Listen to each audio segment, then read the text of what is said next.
Located in Belfast, Northern Ireland, Shankill is an historic area known for its vibrant community and rich cultural heritage.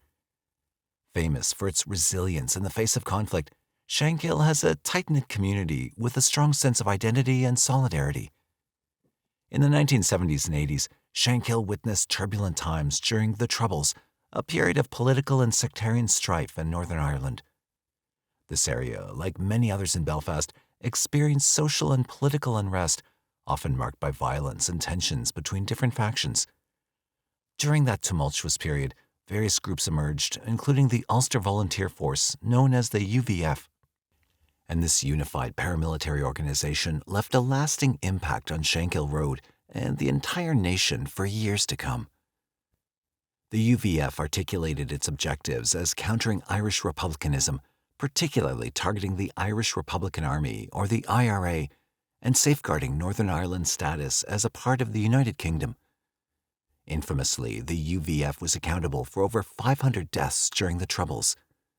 Shockingly, the vast majority, more than two-thirds of its victims, were Irish Catholic civilians who were often targeted indiscriminately. It was during a period of warfare, and destruction was an inherent aspect. However, what stood out was the emergence of another group, primarily consisting of UVF members, which was unexpected. This paramilitary gang, known as the Shankill Butchers, centered its ideals on seeking an independent Northern Ireland separate from the UK and aimed to realize these objectives. Nevertheless, in their pursuit, this paramilitary faction ended up inflicting trauma upon almost every citizen of the nation. It shamed the Shankill community. It shamed it. He was practically decapitated. I saw the body lying several yards up on the waste ground. Walked towards it. I knew it was another one. Had these victims been Protestants, this would never have been allowed to go on for as long as it did. In my opinion, they shouldn't have been called the Shankill Butchers. They were murdering thugs. The gang gained notoriety for their abductions, torment, and killings of random or suspected Catholic civilians. Each victim endured severe beatings and had their cut with a butcher's knife. Additionally, some suffered torture and assaults with a hatchet. Furthermore, the gang was responsible for the deaths of 6 Ulster Protestants due to personal disputes and mistakenly killed 2 other Protestants, believing them to be Catholics. This wasn't just another typical serial killer narrative. Rather, it marked a profoundly dark chapter in history, one for which an entire nation bore the heavy cost. The series of events began on September 28, 1972, when 20-year-old Lenny Murphy fatally shot 32-year-old William Edward Pavis at Pavis's residence in East Belfast. Pavis, a Protestant, was accused by the UVF of selling weapons to the Provisional Irish Republican Army. Murphy, along with an accomplice named Mervyn Connor, was apprehended and detained in Belfast's Crumlin Road prison. Concerns arose among fellow inmates that Connor might collaborate with the authorities after a police visit. On April 22, 1973, Connor died after ingesting a significant amount of cyanide. Before his death, he allegedly wrote a confession regarding the Pavis murder, purportedly under pressure from Murphy. Murphy faced trial for Pavis's murder in June 1973. Despite evidence presented by 2 witnesses who had witnessed Murphy pulling the trigger and later identified him in a lineup, the jury acquitted him partly due to Murphy's disruption of the identification process. However, Murphy's liberty was short-lived, as he was promptly rearrested for multiple escape attempts, leading to imprisonment and subsequent incarceration for 3 years. Following his release from prison in May 1975, the formation of what would become the most infamous gang in Ireland's history commenced, the Shankill Butchers, with Lenny Murphy assuming leadership. Lenny Murphy was not amenable to the hierarchy in the UVF. He kept involved in certain activities with their approval and what they authorised him to do. But when they moved into this cutthroat killings, they became almost a renegade breakaway group.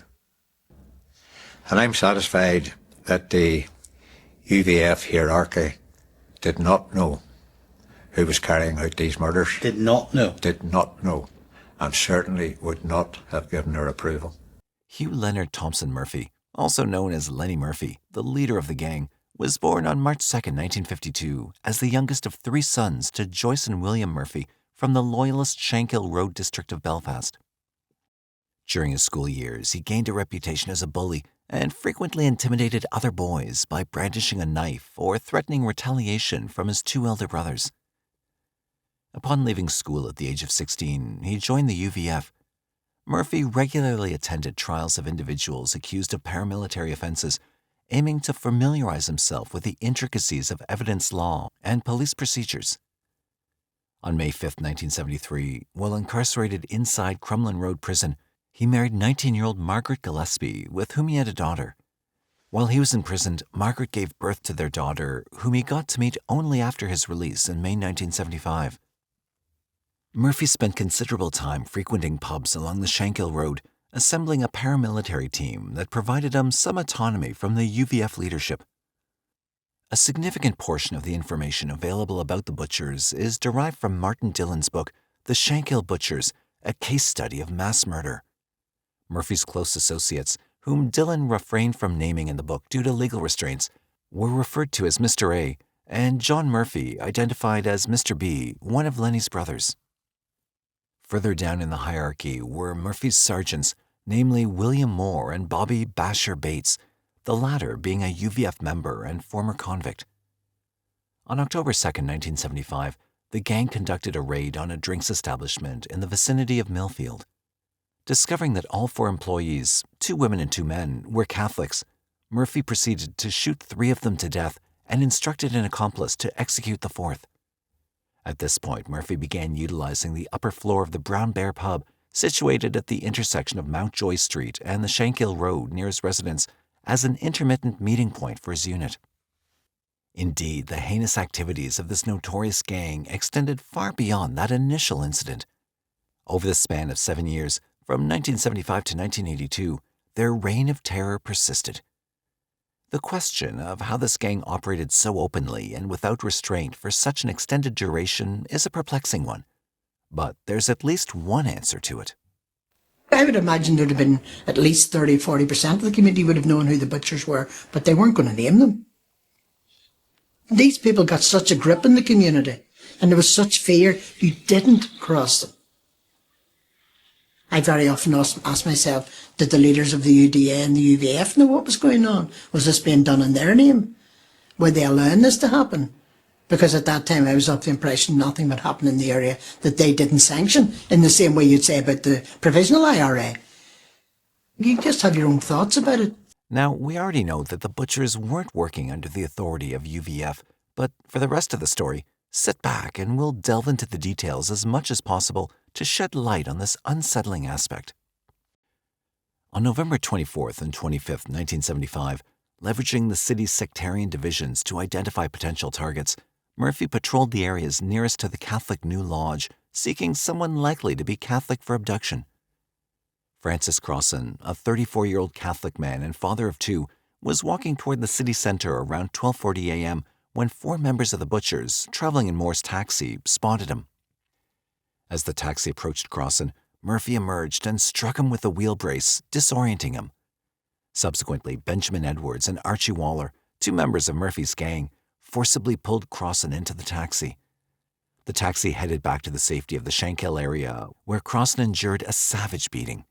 He suffered a severe level of violence, including an assault with a beer glass to his head.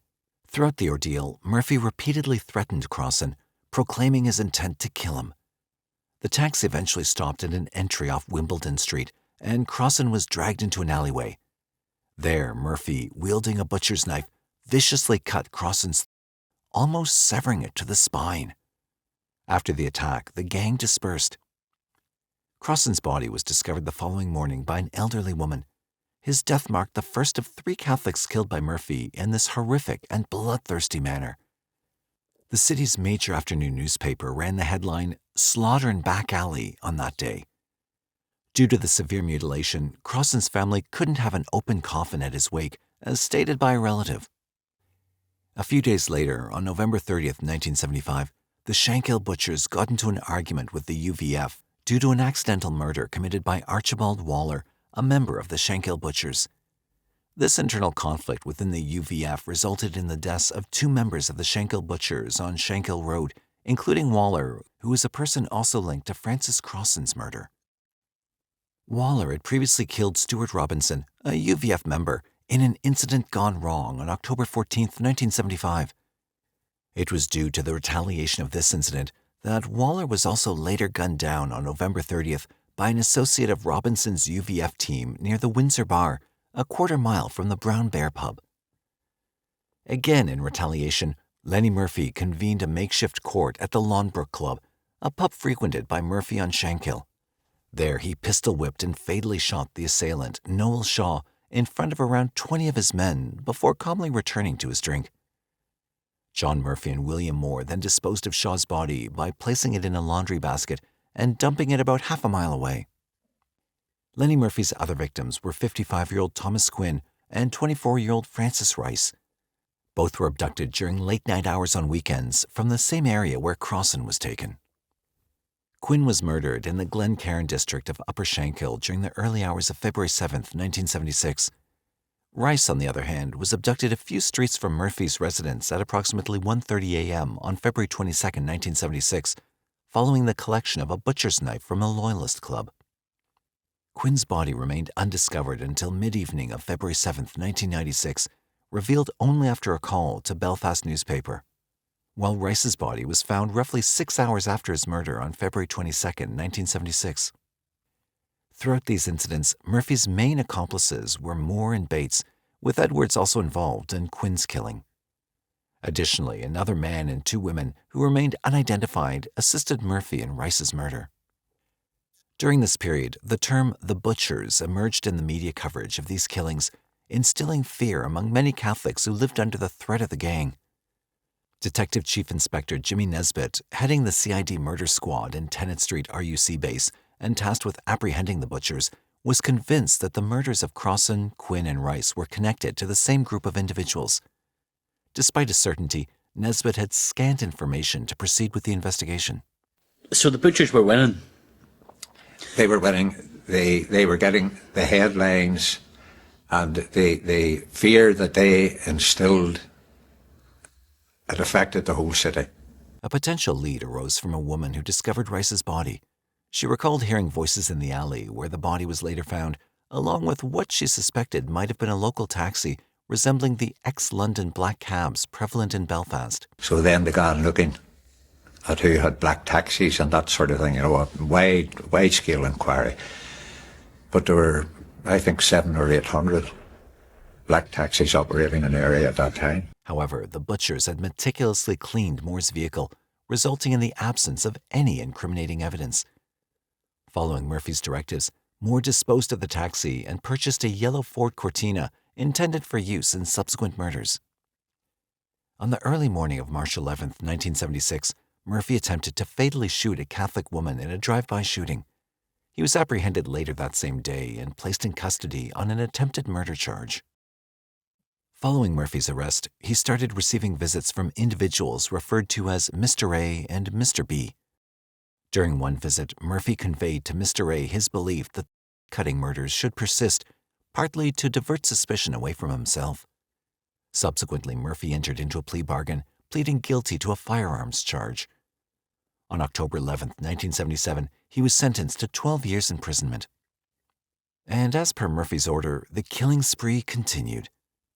This time, 49-year-old Cornelius Neeson, a Catholic man, was attacked with a hatchet by Moore and McAllister on Cliftonville Road late on August 1, 1976. Neeson succumbed to his injuries a few hours later. Now with Moore as the de facto leader of the Butchers, 3 more Catholic men from North Belfast were subsequently kidnapped, tormented, and hacked to death in the same way as before. The victims were 21-year-old Stephen McCann, a Queen's University student murdered on October 30, 1976, 52-year-old Joseph Morrissey, killed on February 3, 1977, and 43-year-old Francis Cassidy, a dock worker who was killed on March 30, 1977. It has got to be stopped, one way or another. If this goes on and if the government allows this to go on, basic humanity is going to break down. Our whole civilization is at stake here. Mr. Passmore, you used fairly extreme language in describing these killers. You've described them as Jack the Ripper types. Well, Jack the Ripper is a gruesome character, I suppose, in history. And to me, this is gruesome. This is inhuman, bestial. Moore proved himself an able deputy to Murphy, committing the cuttings himself and encouraging the gang to use extreme violence on the victims beforehand. The 3 victims were dumped in various parts of the greater Shankill area. The additional gang members implicated in one or multiple murders included Sam McAllister, John Townsley, David Bell, and Norman Waugh. Meanwhile, Mr. A played a pivotal role in the planning of these criminal activities. These people were killers. They were killing innocent, purely innocent victims, people who were involved in nothing. Brutality, savagery, horrific killings, and we wanted to catch them. And we put every effort that we could into catching them. However, in May of 1977, things took quite a turn. Late on Tuesday, May 10th, 1977, 20-year-old Gerald McLaverty, a young Belfast man whose family had recently relocated from the city, was walking along Cliftonville Road. 2 members of the Butchers approached him and, pretending to be policemen, forced him into a vehicle where 2 other gang members were waiting. The gang then drove McLaverty to an abandoned doctor's office at the junction of Emerson Street and the Shankill Road. This white building is where Gerard was taken to. And again, it's right here in the heart of the Shankill Road. Now, while ordinary people were going about their normal lives, little did they know that Gerard would be taken in there for several hours and beaten and tortured. There, he was subjected to a vicious assault using sticks. Moore and McAllister proceeded to stab him, slashing his wrists multiple times with a small knife before abandoning him in a back alley. Tortured me. They asked me if I wanted tea, which I said no. They cut the wrists. They put a bootlace wire around my neck, which thought they had already me strangled. However, this time, the gang didn't kill him on the spot, but instead left McLaverty for dead. But he managed to survive until early morning when a woman heard his cries for help and alerted the police. Initially, Inspector Nesbitt didn't give much importance to the news of the assault, as the Butchers had never left anyone alive before. However, upon learning of the specifics of the attack involving the use of a knife, Nesbitt formulated an idea that would significantly alter the trajectory of his investigations. Nesbitt arrived at the scene and rescued McLaverty. He took him to the hospital and got him treatment. Subsequently, Nesbitt orchestrated McLaverty's disguise and arranged for a police drive around the Shankill area on May 18, 1977, aiming to help McLaverty identify or spot the individuals who had abducted or assaulted him. Where are we going to now? Going down the Woodville Road onto the Shankill Road. Just about here, there was 3 men walking citywards on the footpath, and Jerry McLaughlin nearly jumped out of the back of the car. He says, "See that big fat fucker in the middle? That's one of them." Shortly thereafter, McLaverty identified McAllister and then Edwards, providing Nesbitt with a breakthrough that broadened the scope of his investigation. However, Nesbitt chose not to take immediate action and instead decided to wait until the following morning before proceeding further. The next morning, on May 19, 1977, he initiated a large arrest operation, and many of McAllister's associates, including Moore, were taken into custody. At first, under intense interrogation, the suspects admitted only to their involvement in the McLaverty abduction, but Nesbitt, seizing on McAllister's references to the size of a knife used on McLaverty, had his team of detectives press the case, and eventually most of the gang admitted their part in the activities of the Butchers. Further arrests followed, and the overall picture became clearer. The salient point emerging was that Lenny Murphy, the commander of the unit, was the driving force behind the murders and other criminal activities. We had Murphy produced from jail to Castlereagh on a number of occasions and interviewed him. What was he like in the interview room? Totally dismissive, laughed at the whole thing. Later, we asked Moore and Bates to consider giving evidence against Murphy. And in fact, they agreed to do so. and they made statements naming Murphy. But then they later retracted those statements. The remaining members of the Butchers gang faced trial proceedings throughout 1978 and early 1979. On February 20th, 1979, 11 men were found guilty of a collective total of 19 murders. The 42 life sentences imposed as a result of this trial marked the highest number of life sentences ever given in a single trial in British criminal history. Moore admitted guilt to 11 counts of murder, while Bates pleaded guilty to 10. 3 years later, Murphy completed his sentence for the firearms conviction. He was released from prison on July 16, 1982. The very next day, he resumed his killing spree by fatally beating a local Protestant man with a learning disability at the Loyalist Club in Rumford Street. The victim's body was later discarded in a back alley situated over a mile away. Subsequently, Murphy began assembling a new gang. On August 29, 1982, Murphy murdered 33-year-old Jim Galway, a part-time Ulster Defence Regiment soldier hailing from the lower Shankill area. Galway had been providing information to the UVF and was linked to its Ballymena units. Under suspicions of Galway being an informer, Murphy chose to eliminate him. Galway was shot in the head at a construction site in the village of Brashane near Ballymena and buried on site. His decomposed body remained undiscovered until November 1983, when its location was revealed by an individual in custody for unrelated charges. On September 5, 1982, Murphy killed 30-year-old Brian Smith, a former UVF prisoner, in a disagreement over money owed for a car. Murphy poisoned Smith at a Shankill club before shooting him in the back of a passing motorcycle, while Smith sat in a car driven by Murphy's associate and prominent Red Hand Commando member Sam Carroll. On October 22nd, UDR soldier Thomas Cochrane was kidnapped by the IRA. The following evening, disregarding warnings from UVF brigade staff against abductions, Lenny Murphy decided to take a Catholic hostage as a supposed exchange for Cochrane's release. Murphy and his men hijacked a taxi on the Falls Road, where Joseph Donegan, a middle-aged Catholic man, unknowingly entered. They drove Donegan to a house owned by Murphy and subjected him to unspeakable torture. Murphy reportedly used pliers to extract most of Donegan's teeth, while Tommy Stewart fatally attacked Donegan with a shovel. Murphy then called a Catholic politician, Cormac Boomer, demanding Cochrane's release. Their attempt to dispose of Donegan's body was interrupted by passers-by, forcing them to leave the victim in an alley behind the house. On the morning of October 25, 1982, the body was discovered and Murphy was arrested along with 2 others. However, there was insufficient evidence to charge Murphy with direct involvement in the crime. And Murphy, the man whom all knew was behind every bit of horror in the nation, escaped the law. However, fate had its own plans, and like every ominous dream, this one had to come to an end.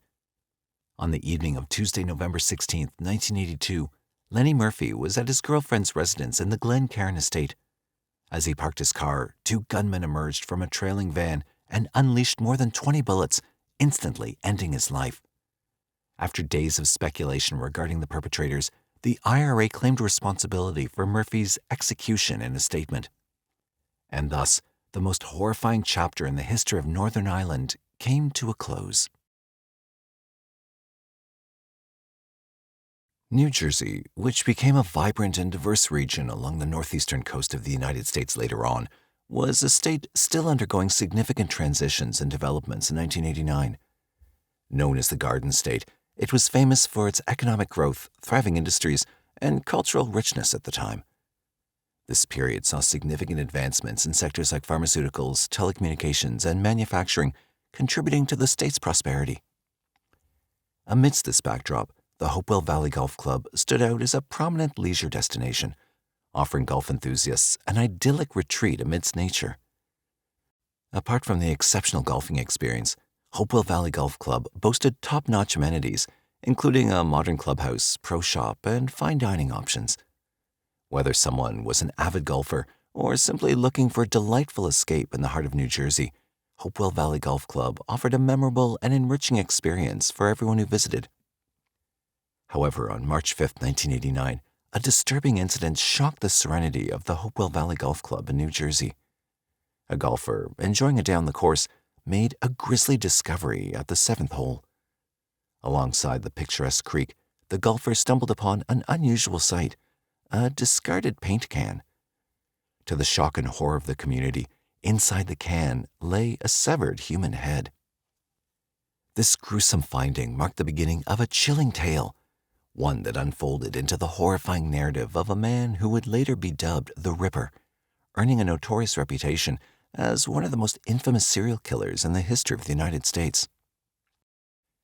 The antagonist of the story, Joel Rifkin, entered the world on January 20th, 1959, a child of circumstance born to unwed college students. Despite his father's background as an Army veteran, they found themselves unable to care for him. Just 3 weeks later, his desperate parents put him up for adoption on Valentine's Day. Fortunately, he was welcomed into the home of Bernard and Jean Rifkin, who adopted him. Raised in the quiet enclave of East Meadow, Long Island, Joel grew up alongside Jan, his adopted sister, who joined the family 3 years after Joel's arrival. From the very beginning of his school days, Joel Rifkin lived on the outskirts, a perpetual outcast whose fragile self-esteem was further shattered by his learning disabilities. Kindergarten marked the beginning of his isolation, a time when incessant teasing and relentless harassment from fellow students only served to amplify his insecurities. As he grew up and entered adolescence, Joel's insecurities and loneliness started turning into violent fantasies about female classmates who rejected and mocked him. Throughout his years in elementary and middle school, bullies singled out Joel as an easy target, using him to bolster their own image of toughness. To evade their torment, Joel developed a survival strategy. He became adept at lingering behind, deliberately positioning himself as the last student to line up when the opening bell rang. He'd purposefully arrive late to his first class, allowing the hustle and bustle of fellow students to settle before he entered the room. Similarly, at the end of the school day, he'd bide his time, waiting in the empty halls until he was certain that the other kids had gone home, minimizing his interactions and avoiding the relentless bullying that plagued his daily life. Seeking solace from the relentless torment, Joel Rifkin made a desperate attempt to escape the clutches of bullying by joining the track team at East Meadow High School. However, his hopes for acceptance among the athletic clique were cruelly shattered. Instead of finding refuge, Joel's teammates turned on him with a vengeance, subjecting him to even more vicious forms of humiliation. The torment escalated to horrifying levels, including having his head dunked in a toilet bowl, enduring the grotesque violation of a dead chicken being stuffed into his mouth, and facing the humiliation of his gym bag being filled with eggs and shaving cream. These brutal experiences only deepened Joel's scars. In a moment of hope, Joel thought he'd found a trace of acceptance when he joined the yearbook club, capturing moments through his camera. However, his optimism was shattered when the female seniors who oversaw the yearbook's production excluded him from the wrap-up party. This rejection, coupled with the cruel theft of his camera, plunged Joel into a profound darkness. The sting of the party snub and the loss of his cherished camera left him consumed by a deep sadness, pushing him even further down the path toward darkness. In 1977, Joel Rifkin graduated from East Meadow High School and embarked on a new chapter by enrolling at classes at Nassau Community College. By this point, he developed a disturbing obsession with visiting sex workers, leading him to frequently skip school and neglect his part-time jobs to indulge in these illicit encounters. Despite attempts to turn his academic path around, including enrolling at the State University of New York at Farmingdale, Joel continued to battle his inner demons, struggling in class and ultimately abandoning his pursuit of a degree.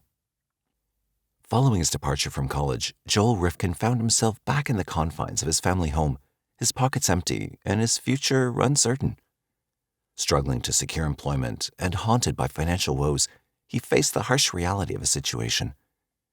Amidst this turmoil, his family was dealt a devastating blow when his father, already grappling with the pain of prostate cancer, took the tragic decision to end his own life on February 20th, 1987.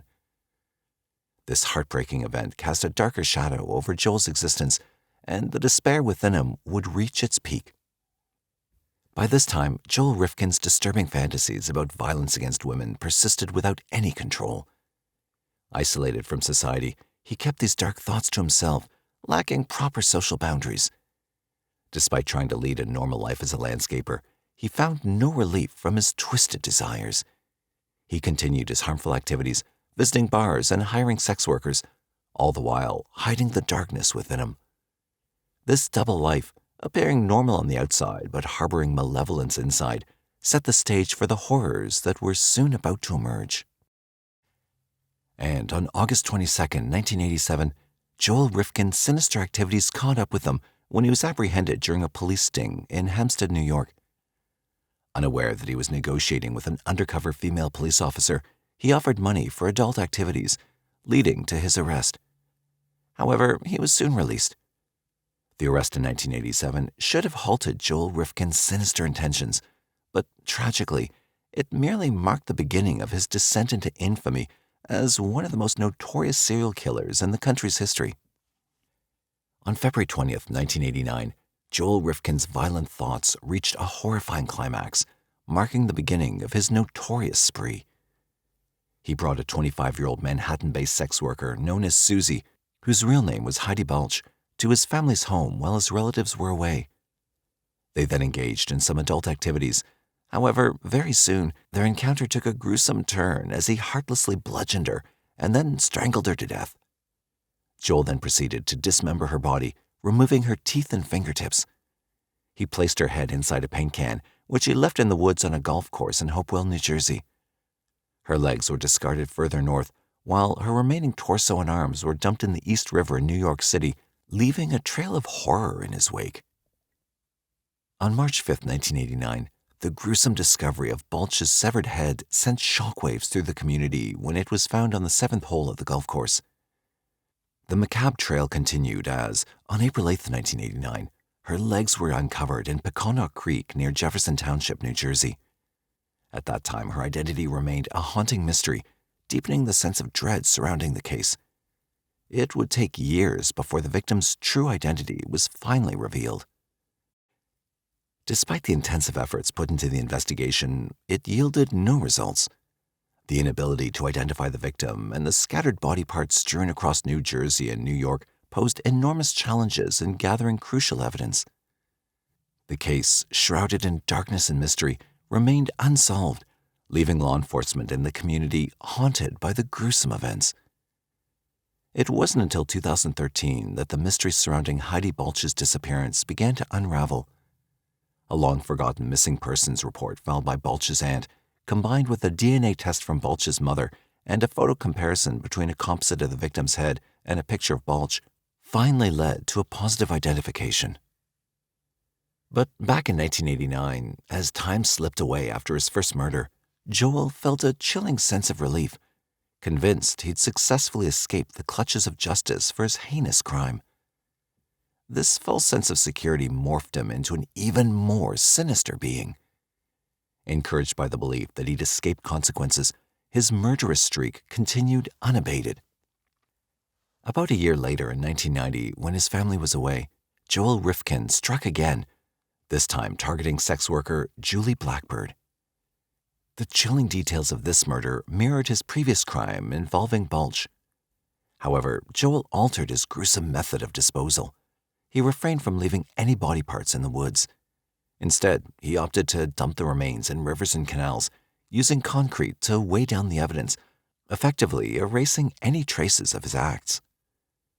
During this period, Joel continued to operate his landscaping business, a profession that appeared outwardly respectable. However, despite this facade of normalcy, he employed his landscaping tools for sinister purposes, using them to conceal his victims' bodies before ultimately disposing of them.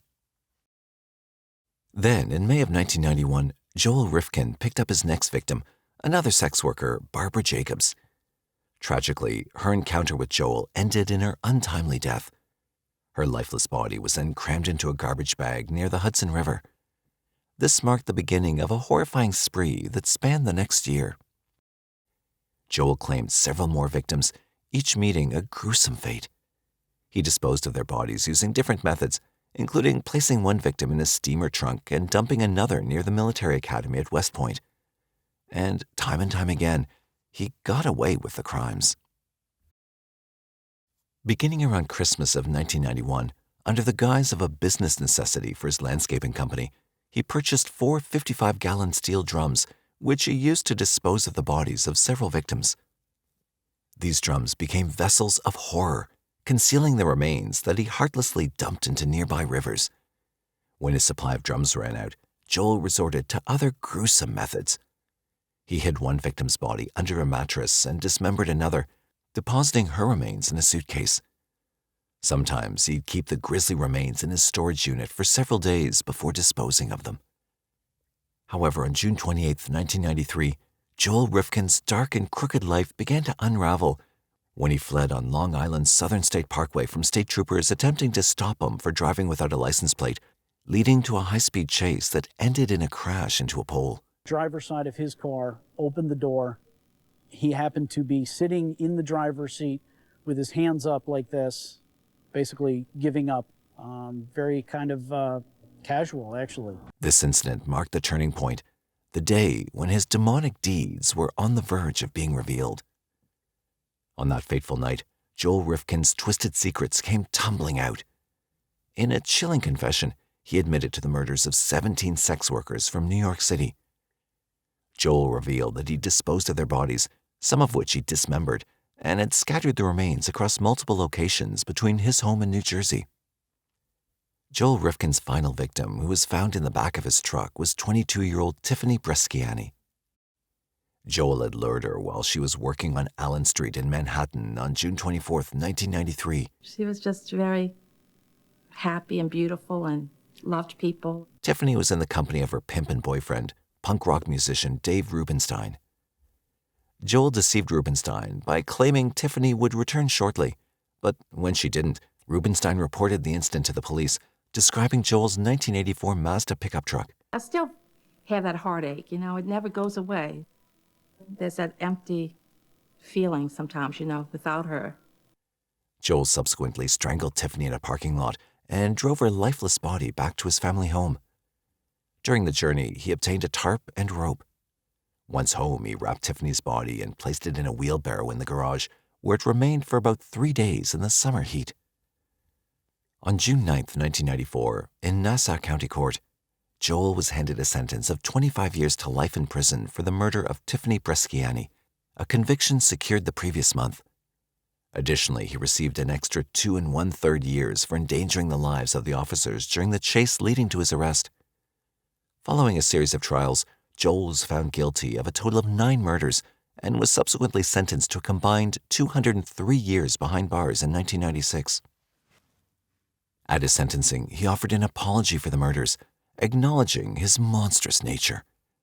According to the New York Times, he stated, "You all think that I'm nothing but a monster, and you're right. Part of me must be." In 1996, prison authorities deemed Joel so infamous that his presence in the regular prison population could disrupt order. Consequently, he was confined to a cell at the Attica Correctional Facility for 23 hours daily. Enduring over 4 years in solitary, he was later transferred to Clinton Correctional Facility in Clinton County, New York. Joel contested his solitary confinement, arguing it was unconstitutional. However, in 2000, a state appellate court ruled that his isolation didn't violate his constitutional rights. As of now, Joel Rifkin is serving his sentence at the Clinton Correctional Facility in New York. During his incarceration, he's engaged in several interviews, providing a glimpse into the mind of a serial killer. During a 2015 interview with Joel Rifkin, Mark Safarik, a forensic expert and retired FBI profiler, aimed to delve into Rifkin's mind, seeking to understand the motives behind his choice of victims. Safarik was intrigued by the fact that some women had encountered Rifkin multiple times without being victims, prompting him to investigate the triggers that led to these fatal outcomes and how he chose the victims. Joel Rifkin revealed that certain victims couldn't satisfy or please him, and a few had ridiculed him. According to Safarik, Rifkin's decision to kill these individuals was triggered by their inability to meet his expectations or their mocking behavior. Safarik noted Rifkin's lack of self-awareness during the conversation. There was a vacant expression on his face as he struggled to explain the motivations behind his actions. According to Joel Rifkin himself, his choice to target sex workers was a calculated strategy to evade capture during his murderous spree. He explained, "I killed prostitutes because they had no one. They had no lasting relationships, no family who cared, no one who would ever come looking for them."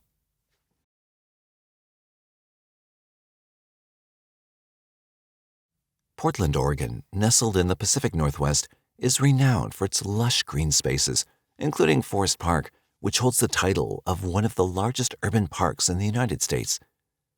The city is embraced for its eco-friendly mindset, vibrant art scene, and a culinary landscape. Portland's fame also stems from its diverse neighborhoods, each with its own character, from the trendy Pearl District to the bohemian vibe of Hawthorne. However, in the shadows of this wonderful city, evil was lurking in the late 90s and early 2000s. On the silent night of February 9, 1997, 14-year-old high school freshman Janet Shaw found herself in a chilling encounter. Having just departed from her boyfriend's house, she made her way towards the bus stop. As she walked down the lonely road, a disconcerting feeling of being followed crept over her. Attempting to evade her pursuer, Janet crossed over to the other side of the street, but the presence persisted. Abruptly, she was seized from behind and forcefully pulled off the sidewalk, disappearing into the backyard of an abandoned garage. After he was done, he stood me up and he threw me to the ground. And I just laid there, and I watched him jump over the fence. And then I stood up and pulled my underwear and my pants up. Janet then hurriedly returned to her boyfriend's house and dialed 911. When questioned by the police, the traumatized teenager tried hard to remember and provide substantial information about the unsettling encounter. Despite her best efforts, she found herself unable to describe the appearance of the perpetrator, leaving a crucial gap in the investigation. I couldn't see his face because he wouldn't let me look at his face, but I know he was bald, shaved head. And he was about medium build, and he was about 6 feet. At the hospital, nurses examined and documented Janet's injuries. In addition to the injury report, they collected a sample of male bodily fluid from Janet's body. However, these measures were the extent of what could be done at that particular moment. The progress of the investigation hit a roadblock, as DNA advancements in 1997 weren't as effective as they are today. The crucial element needed for justice was the identification of the culprit, and with that crucial piece missing, the wheels of justice had to come to a standstill.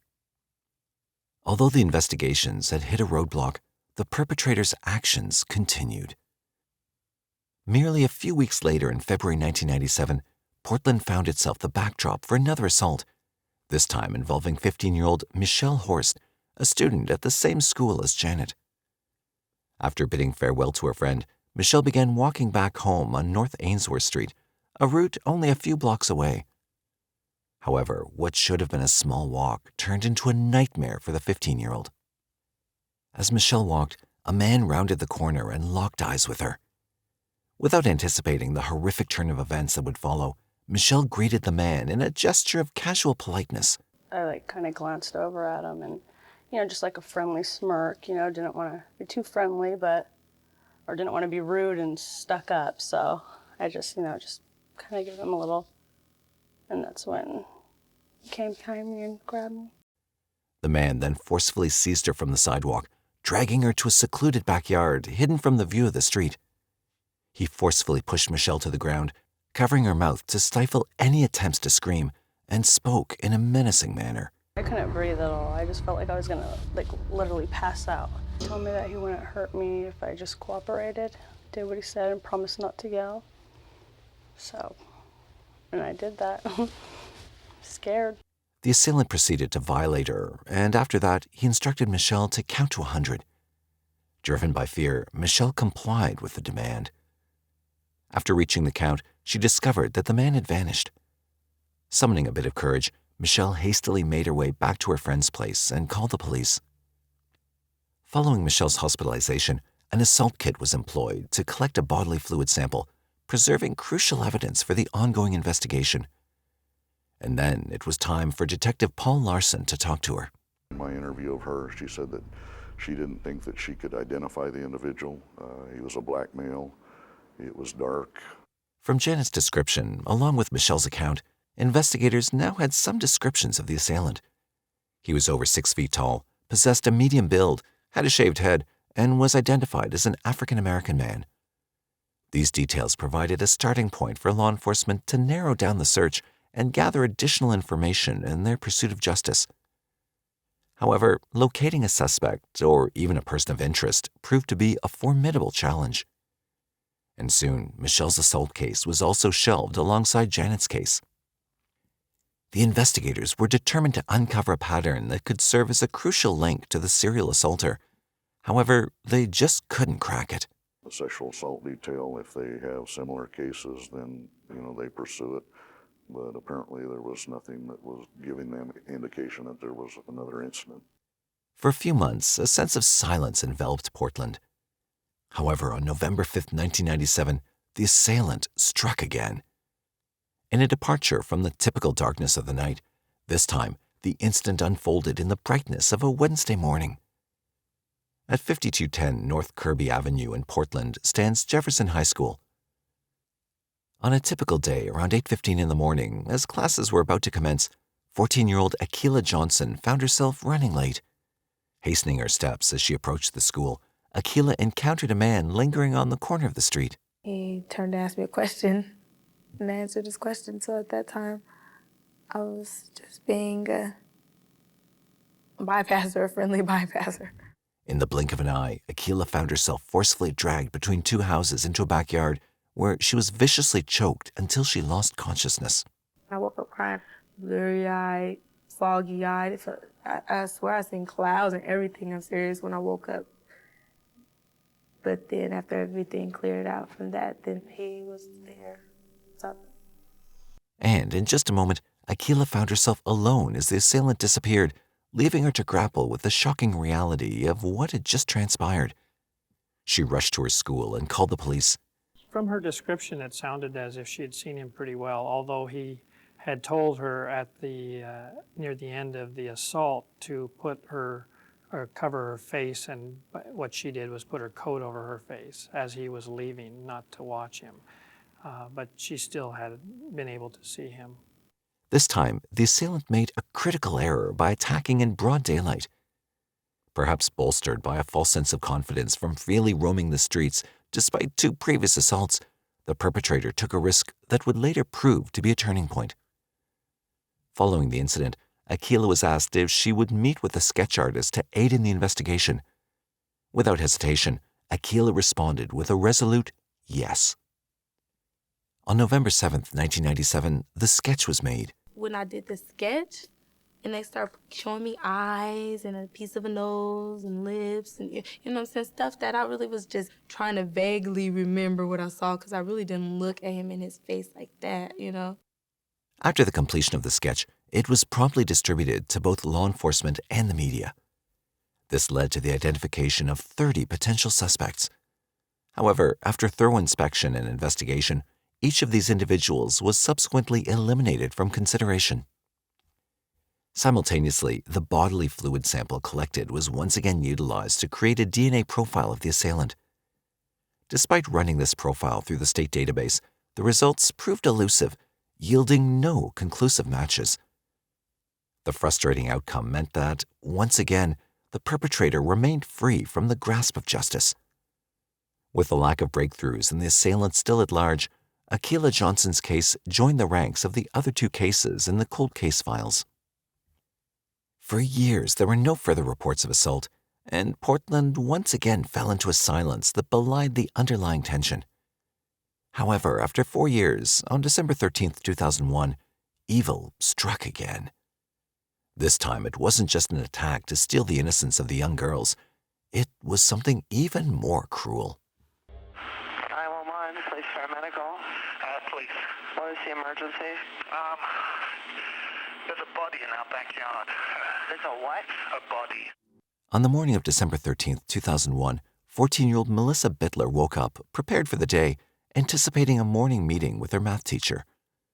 Little did she know, fate had other plans for her.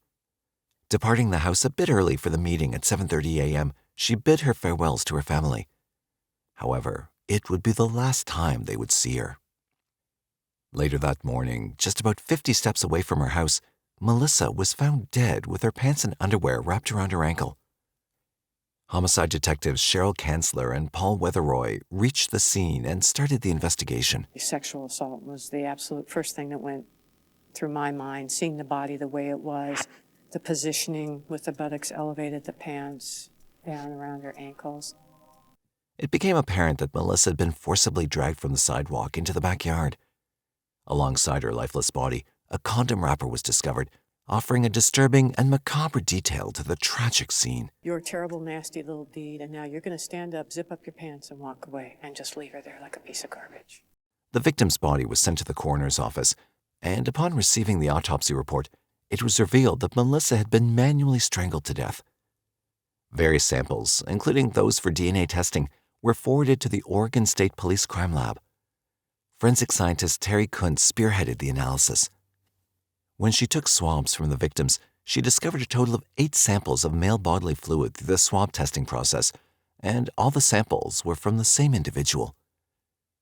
Subsequently, this information was entered into the National DNA Database, marking a crucial step in the investigative process to identify and apprehend the perpetrator responsible for Melissa Bittler's tragic death. I compared that and saw a match to another case and pulled that case. I now know that we have a serial child rapist who was killed. Upon further examination of the evidence sample, 2 more cases were connected, those of Janet Shaw and Michelle Horst.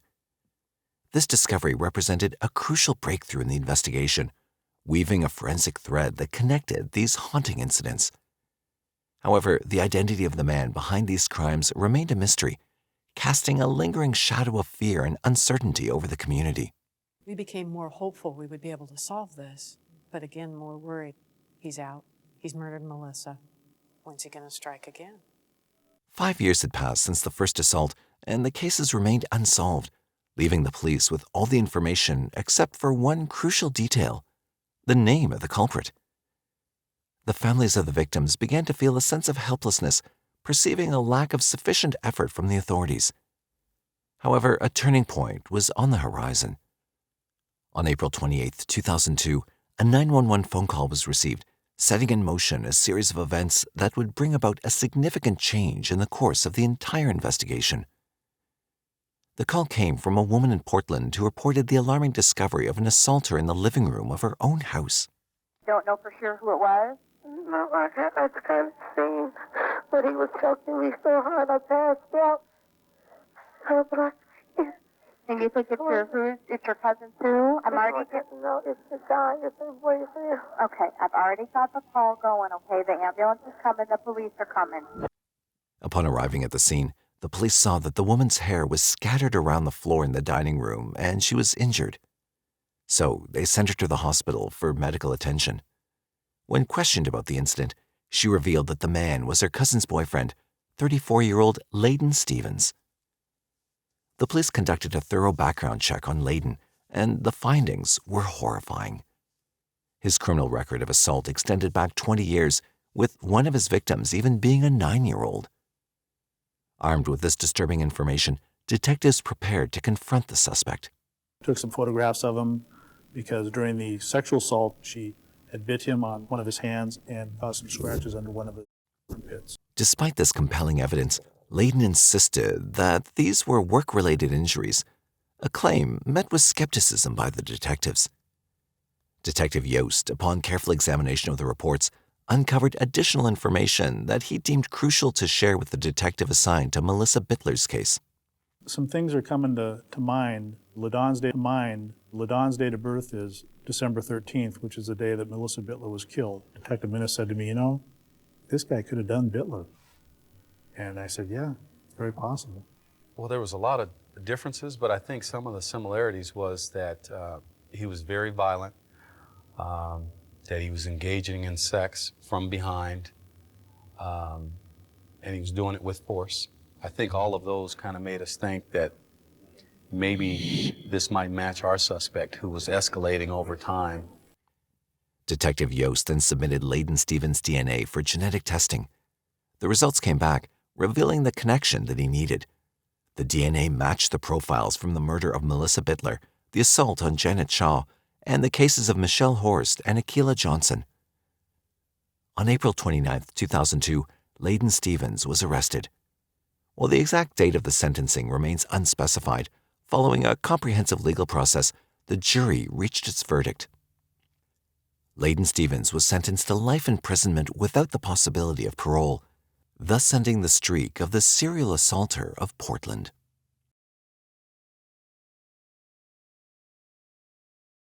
Spokane, Washington, nestled in the picturesque Pacific Northwest, is renowned for its exceptional outdoor recreational opportunities and vibrant cultural scene. Situated along the Spokane River, it offers an array of activities such as hiking, biking, and water sports in the nearby Riverside State Park. Moreover, Spokane is known for its friendly community and a relaxed pace of life, making it an attractive place to live and visit. However, beneath this seemingly magnificent surface lay a series of horrors. Reports emerged of at least 7 women being murdered in Spokane in the year 1997, instilling fear within the community about the possibility of a sociopathic serial killer on the loose. We were having a flurry of victims. The pressure of that on the detectives was pretty immense. The hunt for the killer had already begun. However, the police were poised to encounter numerous obstacles along the way. However, the story doesn't start in 1997, but 22 years earlier on the 13th of July, 1975. It was a day of leisure for 22-year-old Susan Patricia Savage and 21-year-old Patrick Allen Oliver, who ventured out for a Sunday swim and picnic at Mill Creek, a local swimming spot located 12 miles southeast of Walla Walla, a city in Washington. Both recent graduates, Patrick had just returned from studying in France, and Susan had recently completed her studies at Washington State University. Sadly, their Sunday outing took a tragic turn they could never have foreseen, and the following day, all that remained were their lifeless bodies, shot in the head. For 13 long years, no similar incidents were reported in the area. However, on December 28, 1988, another crime was discovered in Skagit County, Washington. At first glance, this case might not seem connected to the initial one due to the considerable time gap and the occurrence in a different location. Nevertheless, soon enough, the perpetrator's chosen targets and the way of action would bear resemblances to one another. On December 28, 1988, partial skeletal remains belonging to Stacy Elizabeth Hahn were discovered near Big Lake in Skagit County. At the age of 23, she was last seen alive in Seattle on July 7, 1988. Further examination revealed she'd been shot once in the head before her body was disposed of in the lake. Once more, things went silent. Then, after an interval of 8 years, another tragic incident occurred on June 14, 1996. The body of 38-year-old Shannon Renee Zielinski was discovered in Meade, Spokane County, Washington. She'd been fatally shot once in the head. Her remains were found in a wooded area close to a school bus stop. Sadly, her body was partially unclothed and in an advanced state of decomposition. It was later revealed that she was engaged in work as an escort. The investigations were ongoing, and initially, establishing a connection between the murders was not the primary focus of the police. The incidents occurred sporadically, and the victims seemed unrelated, including a male murdered in 1975. Consequently, the cases were viewed as separate incidents, leading to a lack of definitive answers. However, over time, subtle connections between the cases began to surface. On August 26, 1997, authorities discovered the body of 20-year-old Heather Hernandez in an overgrown lot in Spokane. Detectives estimated that she'd been shot 5 days prior to the discovery. Hernandez, who'd recently arrived in the area, had been arrested twice for engaging in sex work within just a few weeks. The next victim was 16-year-old Jennifer Ann Joseph, who had discontinued her high school education and relocated to Spokane from Tacoma following her parents' divorce. She'd started using methamphetamine and then engaged in sex work to sustain her lifestyle. On August 26, 1997, on the same day Heather's body was found, Jennifer's body was also discovered with a gunshot wound to the head in a field in Spokane. At the scene, investigators found a brown towel and brown hair which were sent for tests. However, fruitful results were yet to be uncovered. By this point, suspicions gradually arose due to the similarity between the two murders occurring within a year. Both victims were subjected to a single gunshot wound to the head, and both were involved in sex work. These similarities led investigators to consider the possibility of the Green River Killer, Gary Ridgway, potentially shifting his focus to target escorts in a different location. However, upon closer investigation, it became apparent that the method of this unidentified killer differed from Ridgway's, as he was known for strangling his victims, unlike the current perpetrator. The case took an even more chilling turn when, just 2 months later, on November 5, 1997, the police uncovered yet another body. This time, the victim was 29-year-old Darla Sue Scott, whose partially decomposed remains were discovered in a shallow grave near a golf course in Spokane. It was revealed that she, too, worked as an escort. Now, for the police, there was no doubt that Spokane had become a hunting ground for a serial killer. Nevertheless, evidence was scarce, and the absence of sophisticated DNA technology, seen as the sole method for a potential breakthrough, made the case extremely difficult to solve. The big tool in this case was DNA. That individual left part of himself with most every one of those victims. While the police were grappling with the investigation, another tragedy unfolded. This time, just a month later, on December 7, 1997, 24-year-old Melinda Lee Mercer was discovered shot and discarded in a field in Tacoma. Her head had been found covered by 4 plastic bags, and unlike the previous victims, she'd been shot in the head multiple times. However, unlike the other cases, authorities couldn't establish any connection to her being involved in sex work. But still, the police believed she fell victim to the same devil. A lot of serial killers choose prostitutes because of their lifestyle.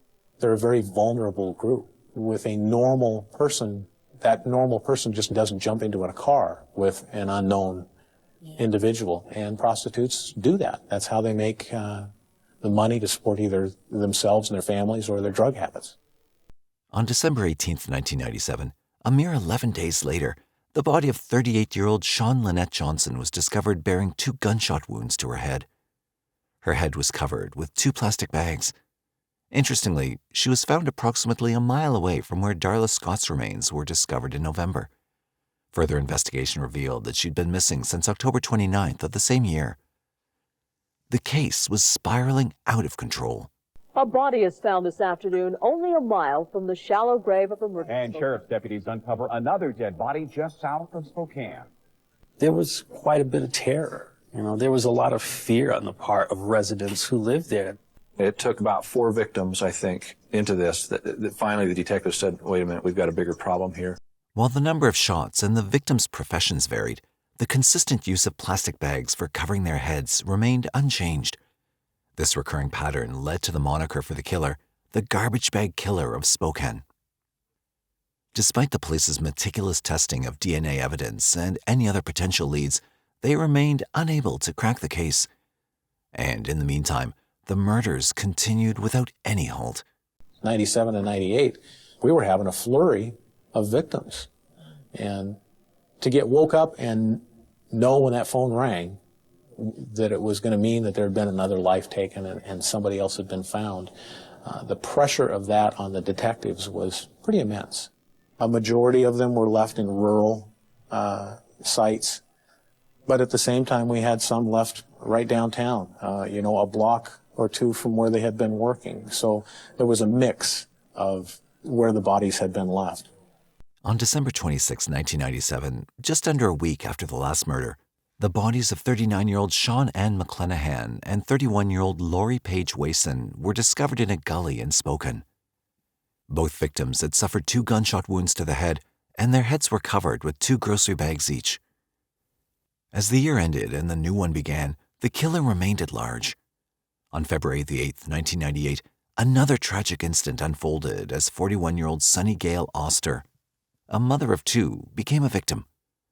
Her lifeless body was discovered, having been shot to death with plastic bags covering her head in a rural area of Spokane. They found her, I believe, in February, but she had been gone back in October. On April 1st, 1998, approximately 2 months later, the remains of 34-year-old Linda Marie Maybin were discovered in Spokane, merely 100 yards from the locations where Sean McClenahan and Lori Wason were found a little over 3 months earlier. Linda's body had 2 bags covering her head, and she'd been shot once. This grim incident showed that the killer had reverted to targeting escorts as victims once more. Linda, who'd been working as an escort, had been missing since November 22, 1997. In mid-May 1998, 43-year-old Melody Murfin disappeared. Although her remains weren't discovered, she was considered a victim of the same killer based on her history and association with other victims, and this belief was soon to become true. The subsequent victim was 47-year-old Micheline Joanne Durning, a mother of one. Her lifeless body was discovered on July 7, 1998 in Spokane, having been shot once in the head. Notably, a .25 caliber bullet casing was found tangled in her hair. She was found unclothed and partially hidden by a hot tub cover. Comparing the evidence, it was evident that the killer had been utilizing a Raven .25 caliber handgun for these heinous acts. However, despite this critical information, it wasn't enough to yield significant leads in the pursuit of the garbage bag killer. Consequently, the killer remained at large with the freedom to continue his horrifying deeds. However, in the meantime, the police received a crucial piece of information that could potentially crack the case wide open. This information was related to the murder of 16-year-old Jennifer Joseph, who was killed on August 26, 1997. Investigators found a witness who had seen Jennifer getting into a white Corvette one night. Although the exact date wasn't recalled distinctly, the police suspected that this might have been her final ride. So, to trace the owners of Corvettes in the region, authorities compiled a list and cross-referenced it to the database, extending their search across Idaho and Spokane. Eventually, they acquired the list. While there were a few initial suspects, one after the other, they were ruled out as suspicion. Nevertheless, the police now had a narrowed-down list of individuals to focus on, with a few remaining suspects whom they still needed to contact. Now, no matter how cunning an individual may be, even with a keen instinct for evading capture and committing murder, mistakes can occur. This proved true just a month later. On August 1, 1998, Christine Smith reported an incident of assault and robbery to the police. She recounted being struck in the head during a forced intimate encounter. She described her assailant as approximately 50 years old, standing at 5 foot 10 inches, weighing about 175 pounds, with sandy blonde hair. The perpetrator's vehicle was described as a 1970s-era black van featuring a yellow or orange stripe on the exterior and a wooden-paneled interior equipped with bucket seats and a raised bed. Shockingly, Christine was unaware that she'd been shot, and police discovered bullet fragments in her hair during their investigation. And these bullet fragments were also identified to be from a Raven .25 caliber handgun. Christine informed the police that before accepting a ride from the man, she'd asked him whether he was the notorious killer. In response, the man claimed to be a family man and asserted that he was a helicopter pilot associated with the National Guard. About 2 months later, on September 19, 1998, law enforcement officers intercepted a speeding vehicle near a site where a victim had been discovered 2 years earlier, and then again in November 1998. And interestingly, it wasn't a Corvette that was stopped.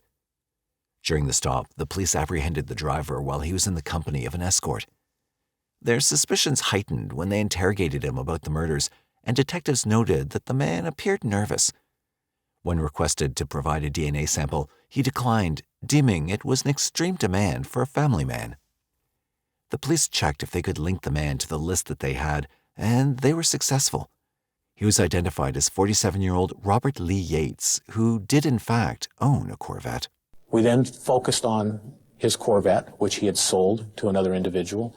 We were able to find that Corvette, went and did a quick physical examination, a quick look of that Corvette, and at the same time... When comparing the fibers from the car to the fibers found on Jennifer's body, the police got the match. The police finally were closing in on the killer. Unfortunately, another tragedy unfolded. On October 13, 1998, 35-year-old Connie Lynn Ellis LaFontaine's lifeless body was discovered in a ditch in Tacoma. She, too, had been murdered by a single shot to the head with 3 plastic bags covering her face. Digging further, the police found out that she'd previously worked as a hairdresser in Spokane, however, fell into drugs and escort work after the deaths of 2 of her sons. Well, this time, it didn't take much investigation to understand who was behind this horrifying act. Robert Lee Yeates Jr., the man responsible for the string of disturbing crimes, was born on May 27, 1952, and raised in Oak Harbor, Washington. He grew up in a middle-class family and was associated with a local Seventh-day Adventist church.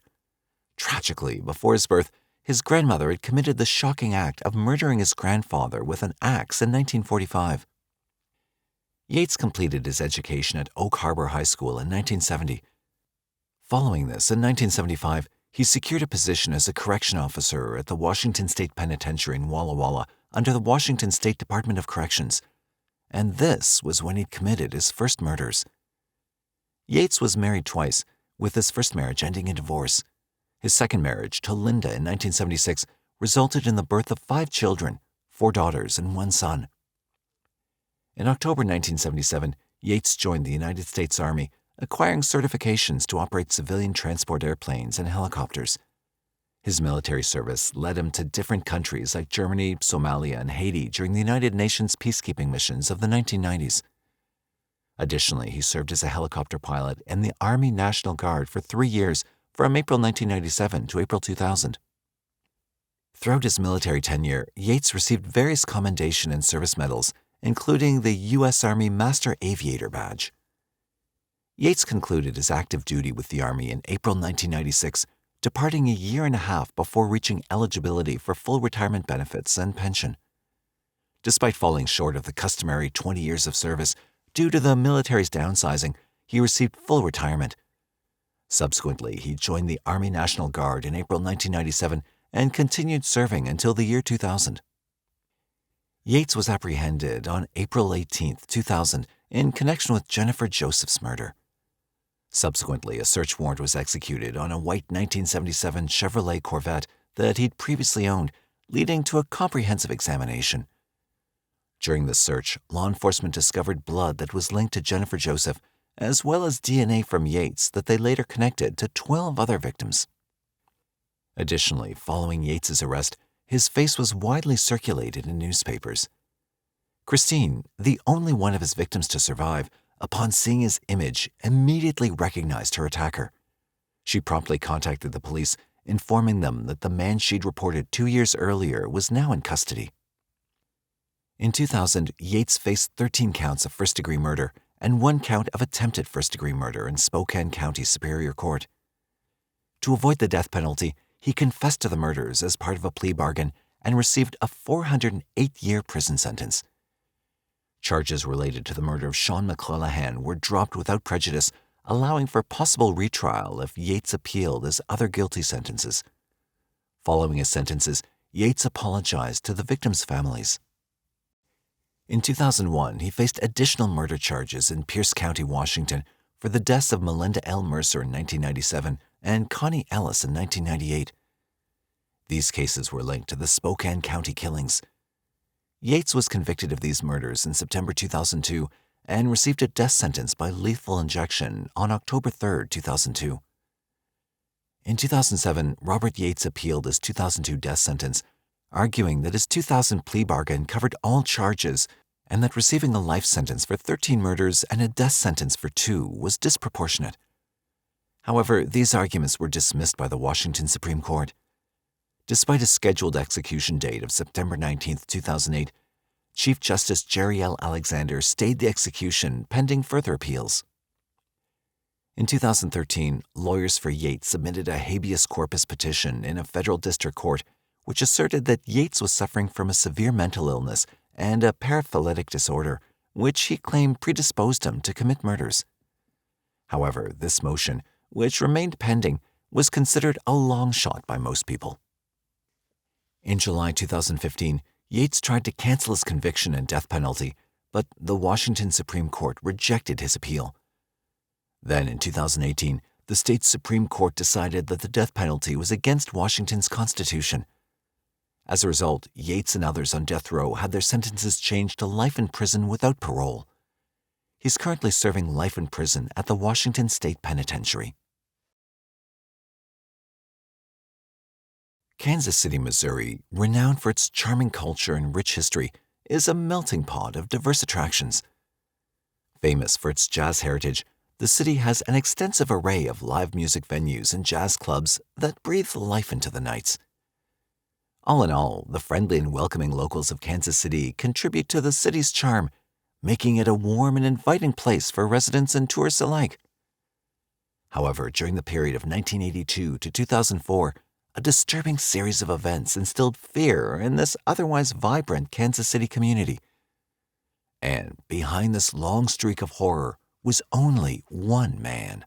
Gonna kill all the prostitutes. They were scum of the earth, one by one. It all began on May 15, 1982, when a tragic incident unfolded involving Angela M. Monroe, a 19-year-old mother of two, whom was 7 months pregnant with her third child. Angela worked part-time at Captain D's seafood restaurant and lived with her boyfriend, the father of her children. However, on that fateful day, it was discovered that Angela was engaged and working as an escort, leading to conflict within the relationship. The altercation escalated swiftly into a violent episode, ultimately resulting in him beating Angela to death. At around 3 a.m., Angela's lifeless body was discovered behind the Linmont Apartments at 1205 Linwood Boulevard. She'd suffered severe head injuries, and it was evident that her death resulted from a blow to her head. The investigation promptly led to the identification of Angela's husband, 20-year-old Terry Blair. While the specific details of the investigation and trial are unclear, Blair was arrested and sentenced to 25 years in prison for her murder. He had a pattern of repeated prison releases on parole, yet consistently violated the terms of his parole, resulting in his return to prison. In 2003, Blair was released on parole after serving 21 years of his sentence. Shortly after, the police discovered the body of 45-year-old Sandra Reed on June 30th. Reed was found in the Prospect Avenue corridor, having been strangled with a broken neck. Blair was initially charged with her death in 2004, although the charges were eventually dropped. Soon, he was again put behind bars due to a violation of his parole. After serving a fraction of his sentence, he was subsequently released on parole in early 2004. After repeated stints in and out of prison, one might expect a person to change, yet Blair's release signaled the beginning of a new wave of horrific deeds. Shortly after his release, Blair committed at least 2 assaults. On June 1, 2004, he forcibly violated a woman identified by the initials JS, and then on June 6, 2004, he assaulted another woman identified by the initials LL. On July 14, 2004, the body of Anna Ewing, 42, was discovered by a man spraying weeds. Despite being strangled and having a broken neck, the medical examiner ruled her death as an accidental cocaine overdose. On September 2, 2004, a neighbor, disturbed by a strong odor, discovered the bodies of 2 women, 58-year-old Patricia Wilson Butler and 38-year-old Sheila McKinsey, in the garage of an abandoned home. Both were sex workers, and their bodies were covered in a tarp. Butler's body had already begun decomposing, while McKinsey died from both strangulation and a broken neck. On the evening of September 3rd, an unidentified male caller contacted 911 dispatch to admit to the murders of the 2 victims found the day before. He also provided information to the police about the location of another body concealed in an alley a few blocks away from the initial discoveries. On September 4th, the anonymous caller contacted 911 once more, disclosing the whereabouts of 2 additional victims located in an overgrown area near a highway, with a promise of further communication. Subsequently, on that same day, the body of 31-year-old Claudetta E. Juniel was discovered in the woods near an abandoned building. Juniel had been strangled and suffered a broken neck. Meanwhile, 25-year-old Darcy I. Williams was found in an alley with her neck broken and strangled using her own clothing. Following a news station's release of information about the anonymous caller's use of a cell phone, the individual ceased contacting dispatchers. All the victims were discovered within a small radius near Prospect Avenue, pointing to the presence of a serial killer in the area. There was no more time for the police to waste, and they had only one name in their mind: Terry Blair. And on delving into his past, the police found out that criminal activity wasn't new in his family. Terry Anthony Blair, born on September 16, 1961, was the 4th eldest among 10 siblings. He grew up in a family with a troubled history, characterized by his mother, Janice's mental illness and limited education, having completed only up to the 9th grade. His family had a notorious reputation, with several members facing criminal charges, including murder. Blair's mother, Janice, committed a shocking act on August 16, 1978, when she shot and killed her common-law husband. She entered an Alford plea for second-degree murder and received a sentence of 5 years of probation. Part of her probation included mandatory counseling, therapy, and psychiatric treatment. 6 months following the incident involving Blair's mother, his brother, Walter Blair Jr., was allegedly involved in the killing of 16-year-old Sandy Shannon during a robbery. He faced charges of capital murder, robbery, and assault, but the case was dropped as witnesses declined to testify. On August 19, 1979, Walter abducted and fatally shot 21-year-old Catherine Jo Allen, who was implicated in an assault case. He received a payment of $6,000 for the killing. Initially confessing to the murder, Walter later retracted his statement. Subsequently, he was convicted of capital murder, sentenced to death, and executed on July 21, 1993, at the age of 32. Blair's sister, Warnetta U. Blair, along with her husband, Noila White III, and another individual, were charged in the murder of James L. Bell, whose body was discovered on September 27, 1980. Bell had sustained 30 stab wounds. Warnetta agreed to testify against her spouse in exchange for the charges against her being dismissed. However, state law prohibited spouses from testifying against each other. In 1984, White III pleaded guilty to second-degree murder and was sentenced to 12 years in prison. However, he was later murdered by his own son and Terry Blair's nephew, Noila White IV, in 2001. White IV pleaded guilty to second-degree murder in the killing of his father and received a 30-year prison sentence. In December 1989, Warnetta, Blair's sister, was responsible for the death of her boyfriend, Pablo P. Gomez, a Cuban drug dealer. Gomez's body was discovered bound and silenced. Prosecutors alleged that Gomez had threatened to withhold crack cocaine from his girlfriend. Warnetta claimed that she and a male companion had no intention of killing Gomez. They were merely restraining him to take his drugs and money. Afterward, they informed a neighbor that they'd harmed Pablo before indulging in crack cocaine that same night. Warnetta pleaded guilty to second-degree murder in August 1990 and was sentenced to 10 years in prison.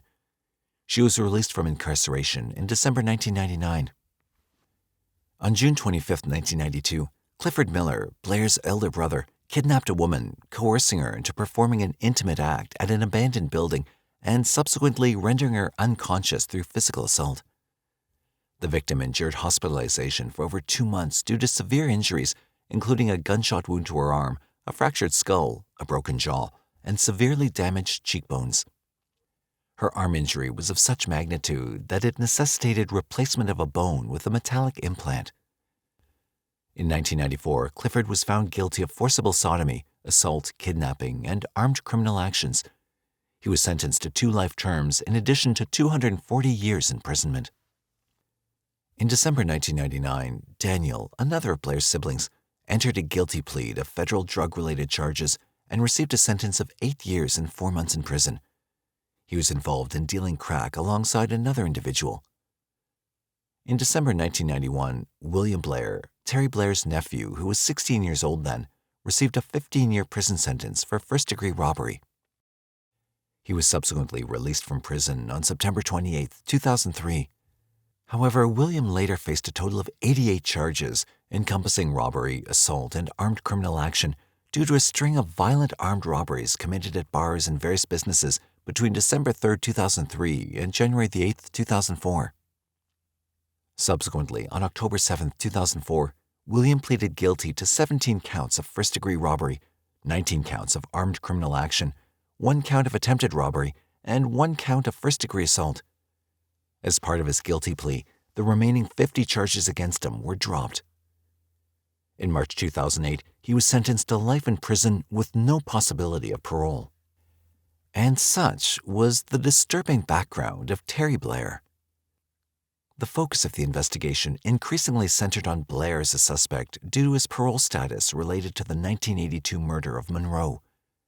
Additionally, he matched the description provided by a woman named Cherry Chadbourne who'd survived physical assaults by Blair.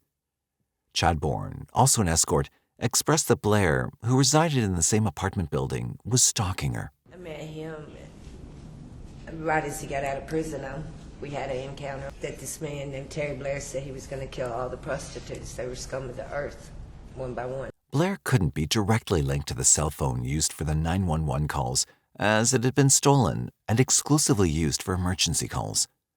However, cell phone tower records indicated that the calls originated near his residence.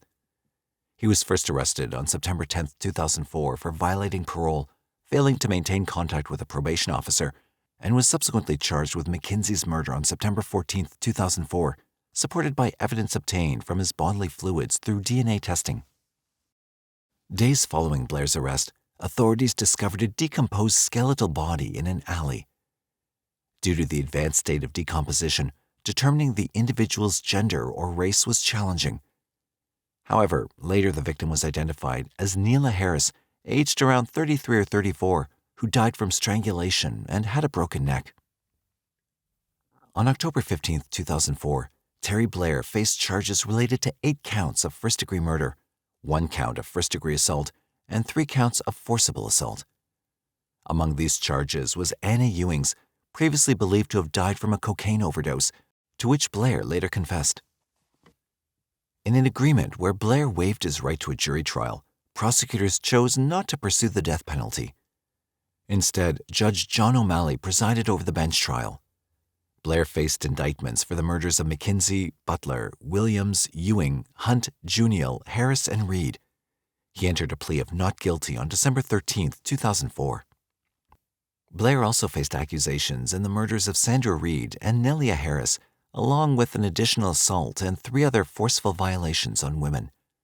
However, in October 2007, these specific charges were dropped. Blair's defense was primarily based on circumstantial evidence, particularly his DNA found on victim Sheila McKinsey. He argued that this evidence only proved he'd engaged in coitus with the victim. The prosecution countered this argument by highlighting that since she hadn't cleaned herself afterwards, Blair must have been the last person to see her alive. Blair also denied making the 911 calls, but the prosecution brought in linguistic testimony to confirm their assertion that Blair made those calls. The judge ultimately ruled that the weight of the evidence indicated the voice on the calls belonged to Blair. After multiple delays, Blair's trial commenced on March 10, 2008. As part of an agreement, prosecutors eliminated the death penalty, and Blair opted for a trial presided over solely by a judge. On March 27, 2008, Judge O'Malley found Blair guilty, and he received 6 life sentences without the chance of parole for these 6 murders. Blair persists in denying responsibility for these crimes, leaving his motive beyond comprehension, except for compulsion to harm sex workers. He appealed his conviction, but his appeal was denied by the Missouri Court of Appeals in August 2009. Blair's presently incarcerated at the Potosi Correctional Center, located in Mineral Point, Missouri. Louisiana, a beautiful state with a lot of rich history, is situated in the southeastern region of the United States. It shares borders with Texas to the west, Arkansas to the north, Mississippi to the east, and the Gulf of Mexico to the south. It's deeply rooted in a blend of French, African, Spanish, and Native American influences. The state's celebrated for its rich history, flavorful cuisine, lively music scene, and unique way of life. The community in Louisiana is known for its warm hospitality and a strong sense of connection to its heritage, displayed through colorful festivals like Mardi Gras, where revelry, parades, and music fill the streets. However, in the year 1997, Louisiana started having a problem. And that very problem was the beginning of a long and horrifying streak of notoriety that would haunt the community for years. Had reported that he had saw a body in a ditch along Highway 3160 in St. Charles Parish. It was a very remote location, very dark and secluded, and there were no signs of any foul play, no obvious signs of any blunt force trauma to the body, but a suspicious death because of the location and his positioning in the water. He had an identification card in his wallet, so we were able to identify him as David Mitchell. In July 1997, 19-year-old David Lavon Mitchell Jr. attended a birthday party in the company of his mother, Latrice Mitchell, grandmother, and aunt Rita Oubre. Following the Saturday night party, his aunt Rita mentioned that she dropped Mitchell off at his grandmother's house in Kelowna. Rita indicated that Mitchell initially attended a wedding reception and later attempted to find transportation back to Luling. Rita stated that after that, they hadn't received any communication from him, and on Sunday, they assumed that he might have been staying at a friend's house. Little did they know that the following day would alter their lives forever. By Monday morning, the situation worsened as Mitchell's supervisor from St. Charles Parish Hospital contacted his mother, informing her that he hadn't arrived for work. Rita mentioned that her sister informed her about finding Mitchell's badge and work attire undisturbed in his room. She added that her nephew had an impeccable record of never missing a day at work, and whenever he stayed out overnight, he made sure to inform his mother of his whereabouts. Consequently, Rita instructed her sister to contact the police department. As the day went on, the family mentioned that they started hearing rumors circulating within the Luling Estate subdivision regarding the discovery of a deceased African-American man's body along the River Road in Hanville. Rita expressed that they'd been praying and hoping it wasn't him. Subsequently, the family tuned in to the local noon news as usual. They learned the specifics about the discovery of a young African-American male's body in St. Charles Parish on the River Road. Soon after, Mitchell's face was displayed on the television screen. Rita mentioned that she'd always remember the screams coming from her sister. The young black male was found in a canal, a shallow canal, and the coroner ruled his death partially by asphyxia, by drowning. Nevertheless, the police discovered faint markings on the body's neck. The marks were so faint that they couldn't specifically attribute asphyxiation, but we knew that it could be a major part of the case. There was not a lot of water in the canal, so there were certain questions asked about was there enough water in the canal for a natural death by drowning. So at this stage, there is nothing to definitively suggest murder or foul play. That suspicion comes a little later. And this marked the beginning of the horrors of Louisiana. Shortly thereafter, St. Charles Parish became the setting for many murders. The second incident occurred in December 1997, involving the death of 20-year-old Gary Pierre, who'd recently been apprehended for drug trafficking. Pierre was discovered strangled to death. His body was fully clothed, devoid of any evident physical injuries, and no traces of drugs were detected in his system. The third body was discovered on July 31st, 1998, involving the death of 38-year-old Larry Ranson, described as a drug-addicted vagrant. Ranson's body was discovered in a state of bondage. Once more, in October 1998, authorities in Jefferson Parish were summoned to probe the homicide of an African-American man discovered beneath the roadway overpass on the outskirts of Metrairie. The victim, identified as 27-year-old Oliver LeBancs, resided close to the French Quarter in New Orleans. The autopsy report confirmed that LeBancs had died from asphyxiation resulting from strangulation. His body was found on October 4th, 1998. Upon further investigations, hair identified as belonging to a Caucasian individual was discovered on LeBancs' body. This hair was collected as evidence in the case. As the police delved deeper into the investigation, they uncovered that LeBancs, a father of 5, had a history of picking up gay men for leisure or entertainment purposes. In October 1998, yet another body was found in Kenner, Jefferson Parish. The victim was identified as 16-year-old Joseph Brown. Brown had suffered multiple head injuries inflicted by a blunt object and was strangled using a plastic bag. The following month, in November 1998, 18-year-old Bruce Williams became a victim under similar circumstances. His body was found in Jefferson Parish. After a lapse of 5 months with no significant leads, in May 1999, another African-American man's body was discovered in Kenner. The coroner concluded that the victim, 21-year-old Manuel Reed, had been strangled and assaulted. No defensive wounds were found during the examination. 1 month later, in June 1999, the lifeless body of Angel Mejia, a 34-year-old drifter with previous drug possession charges, was discovered abandoned on the street in Kenner.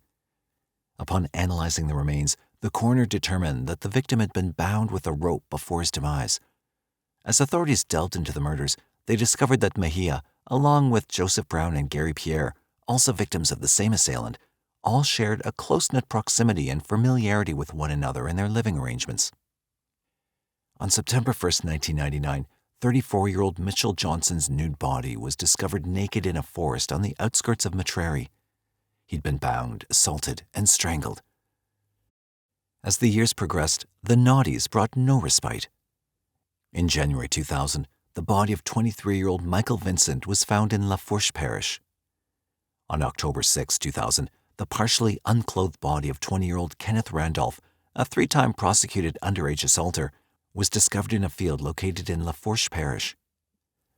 At that point, it became increasingly evident that Louisiana had turned into a hunting ground for a serial killer, targeting African-American male victims in these assaults. Officials compared notes across the cases and noted numerous similarities among them. A witness provided a description of a white man who was seen with Mitchell before his murder. Investigators subsequently released a composite sketch to a local newspaper and gay establishments in the French Quarter in an effort to gather more information. The police did systematically collect a few pieces of evidence. Now they had a DNA sample and a sketch. However, it was all for nothing. However, despite this knowledge, the murders persisted and the death toll continued to rise. For 2 years, the area remained eerily silent, sparking a glimmer of hope that the murders had ceased, only to be shattered as the horrors resumed once again.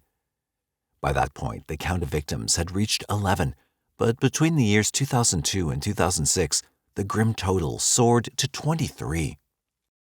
The elusive figure previously shrouded in mystery came to be recognized as the Bayou Strangler, following the discovery of 4 victims in the Bayou Blue neighborhood, all meeting a similar fate. Despite this identification, the perpetrator remained at large. However, in November 2006, suspicion fell upon a certain man after Ricky Wallace, a resident of Bayou Blue, reported an unsettling encounter. Wallace claimed the man had enticed him to his trailer in mid-2006 under the pretense of sharing drugs and coitus with a girl.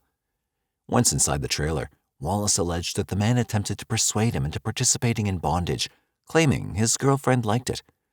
Wallace declined, and shortly after, he was permitted to leave. Wallace's survival indeed stood out, as the Bayou Strangler typically didn't allow his victims to leave unharmed. However, this incident provided the closest circumstantial lead for the police. Initially, doubts arose regarding Wallace's testimony due to his history of drug abuse. However, dismissing this critical clue based solely on assumptions would have been imprudent. Consequently, the individual of interest was summoned for questioning in light of this compelling lead. The man was 42-year-old Ronald Dominique. During his detention at the station, Dominique consented to provide a blood sample. Within the following week, DNA analysis confirmed a match between Dominique's genetic profile and that of the Bayou Strangler, whose bodily fluid traces were found on the bodies of Oliver LeBancs and Manuel Reed. This conclusive evidence led to the issuance of an arrest warrant. The police delved deeper into Dominique's life, uncovering previously overlooked details that unveiled the entirety of his personal history. Ronald Joseph Dominique was born on January 9, 1964, in Thibodaux, Louisiana, as the younger of 2 children. Raised by parents who worked as laborers in a trailer park on the city's outskirts, his family faced financial hardships, resulting in Dominique experiencing a childhood and adolescence marked by poverty. Despite these challenges, he managed to complete his education at the local Thibodaux High School, graduating in 1993. His academic journey continued at Nicholls State University, where he initially pursued studies in computer science, but eventually lost interest and dropped out in the mid-1980s. Throughout his school years, Dominique was recognized for his melancholic demeanor, limited communication skills, and struggles with weight. These attributes, combined with low self-esteem and health issues, made him a target for bullying. Despite his participation in the school choir, Dominique remained an unpopular figure as he abstained from engaging in sports, substance use, or alcohol consumption. Prior to departing from school, Dominique realized his identity, discovering that he was gay. Once Ronald comes out as gay, he really works at becoming part of that community. And one of the things that he does is he starts to perform at local drag shows.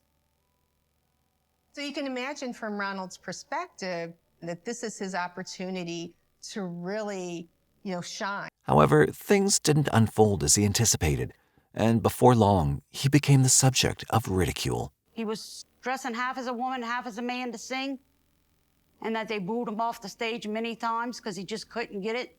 What happens is that once he starts performing drag, he ends up being bullied by the gay community.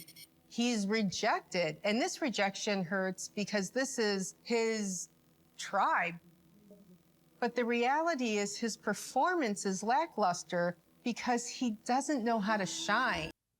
And it slowly began taking a toll on Dominique's mind. And it's just building up. It's there, and it's just building up. Your mind is building up. Well, it's making it worse. And things happen. Something's going to, one day, set it off. The police also discovered that Dominique had a history of prior criminal offenses dating back to 1985, long before the murders had started. On June 12, 1985, Dominique faced charges of telephone harassment, resulting in a $75 fine. Due to his limited education, he found himself working in low-skilled labor for subsequent years, grappling with job retention due to disciplinary problems. Unwilling to maintain stable employment for extended periods, he relied on the support of relatives and others for sustenance, notably residing with his mother and older sister at various intervals. Additionally, he was arrested for drunk driving in May 1994 and received a fine for the offense. 2 years later, on August 25, 1996, a partially unclothed young man escaped from the window of Dominique's sister's residence where Dominique resided at the time. The individual approached neighbors, alleging that Dominique had assaulted him and attempted to take his life. Subsequently, Dominique was arrested and bail was set at $100,000. They arrest Ronald for sexual assault. While he's jailed, he is raped and brutalized, that it ends him in the hospital. However, his days in jail were soon over. Ronald only spends 3 months in jail because the victim could not be located, and so the charges were dropped. After 6 years, amidst the string of murders, on February 10, 2002, Dominique faced another arrest, this time for assaulting a woman during a Mardi Gras festival in Terrebonne Parish. According to Dominique's account, the woman had negligently hit a baby stroller in a parking lot due to her reckless driving, prompting an argument between them where he demanded an apology. After the woman apologized, he reportedly punched her in the face. While initially charged, the case was eventually dropped following a reconciliation agreement between Dominique and the woman where they resolved their differences. On December 1, 2006, Dominique was apprehended at a homeless shelter. Following his arrest, he informed the police that he had anticipated his eventual capture, acknowledging that it was only a matter of time. To avoid causing inconvenience to his sister, he'd chosen to move out of her house prior to his arrest. As it seemed, Dominique was not at all surprised. He even explained how he killed the victims. He'd often meet them during walks or drives in his pickup truck, as well as in gay bars, luring them with offers of alcohol, drugs, housing, or group adult activities with his supposed girlfriend. He started asking me if he could make a few dollars, and he said anything would help. These guys, all they want is money, so I brought him to the RV. After successfully luring them to his trailer, he'd overpower them, bind them, and subsequently assault them, and then strangle them to death and dump the body in a remote rural area in one of 6 nearby parishes. He readily confessed to all the 23 murders from 1997 to 2006, including that of his final victim, Christopher Sutterfield, in October 2006. In the summer of 2006, Sutterfield had encountered Dominique, leading to a relationship between the two. On October 14, 2006, while on a date in Iberville Parish, Dominique struck Sutterfield on the head with a heavy object, causing him to lose consciousness. Subsequently, upon discovering his body, the police conducted interviews with Sutterfield's relatives, friends, and acquaintances. All confirmed that they'd last seen him in the company of a man driving a black SUV, but were unable to provide a detailed description of the companion's appearance. Nevertheless, the individual they'd been seeking was now seated before them, restrained in handcuffs. Following his confession, charges were filed against Dominique. Despite admitting to certain aspects, he adamantly refused to acknowledge guilt in the attacks, He claimed that the majority of his victims, influenced by their addictions and various circumstances, willingly consented to being bound, handcuffed, and subjected to similar treatment as a means to earn money. According to Dominique, if a potential victim declined, he released them unharmed. This seemed to be a true statement, as Ricky Wallace, the individual who lodged the complaint against Dominique, could have been someone spared by this stroke of fate. However, regarding the other victims, Dominique asserted that his motive was to eliminate potential witnesses, driven by his unwillingness to face imprisonment once more. He claimed that following his 1996 arrest for assault, the experience significantly affected him, causing constant negative emotional states and purportedly leading to symptoms indicative of a mental disorder. I think the incident in jail when he's raped, that's the event he expressed most. So that's a turning point for Ronald. It's the worst thing ever happened to him. He's physically debilitated, and so something in his mind just snaps. After agreeing to a plea bargain offered by prosecutors, on September 24, 2008, the court convicted Dominique on all charges. He received a sentence of 8 life imprisonments without the possibility of parole, concluding the story of the Bayou Strangler, Ronald Dominique. In the northern reaches of South Carolina and on the border it shares with North Carolina lies Chesterfield County. Nestled amidst picturesque landscapes and rolling hills, this county embodies the charm of southern living, boasting a serene environment that fosters a relaxed way of life. The community exudes warmth and hospitality, characterized by a deep sense of unity and neighborly support. However, in this close-knit community, the year 2006 brought a surge of fear when a man collecting cans in a county field stumbled upon something truly horrifying. The remains of a 46-year-old woman named Sharon Tucker Stone were discovered on February 9, 2006, dismembered and left beside the road where Peach Orchard Road intersects with Highway 151 in Chesterfield County. Upon investigation, law enforcement determined that her last known sighting was on January 1, 2006, in the Monroe area. It was approximated that she'd been deceased for a minimum of 5 to 6 days before her remains were discovered. Through an autopsy, it was found out that Stone had been shot in the head. While keeping all possibilities open, the task force comprising law enforcement officers from both North Carolina, which was Stone's home state, and South Carolina, alongside Federal Bureau of Investigation agents, actively pursued leads to determine if Stone could potentially be the most recent victim of a serial killer. Now, questions may arise regarding why law enforcement suspected Stone could be a target of a serial killer. And to address this, we need to backtrack a bit. In 1997, Sharon House Presley, aged 37, whose life bore striking resemblances to Stone's in numerous aspects, was discovered deceased not far from a secluded creek in Chesterfield County. Similar to Stone, Presley had suffered a gunshot wound to the head. In 2000, another woman, whose name was kept confidential, experienced a similar attack, sustaining comparable injuries to the previous cases, yet she managed to survive. Regrettably, she had limited information regarding the perpetrator. Nevertheless, there was a strong belief that she too might have faced a fate akin to Presley's. In 2004, in close proximity to the previous incidents, authorities found the body of 34-year-old Christina Parker, who had also been fatally shot in the head. Although these incidents happened with gaps in between, there was an evident link in how each of the victims was treated: assault and then a bullet to the head. Nevertheless, due to a lack of substantial leads to pursue, the cases were put on hold or shelved. Now, regarding Sharon Stone's murder in 2006, a law enforcement official stated on February 24th of that year that investigators had discovered noteworthy resemblances between Stone's homicide and the deaths of 2 other victims in the region. Consequently, the search for the Chesterfield County serial killer commenced. It was highly probable that if the perpetrator wasn't swiftly apprehended, the number of fatalities would inevitably increase. And to the relief of the community, the police wasted little time in unraveling the case. Within just a month, law enforcement successfully linked all the relevant variables together. In February 2006, a 43-year-old man named Scott Wilson Williams emerged as an acquaintance connected to the Stone murder case.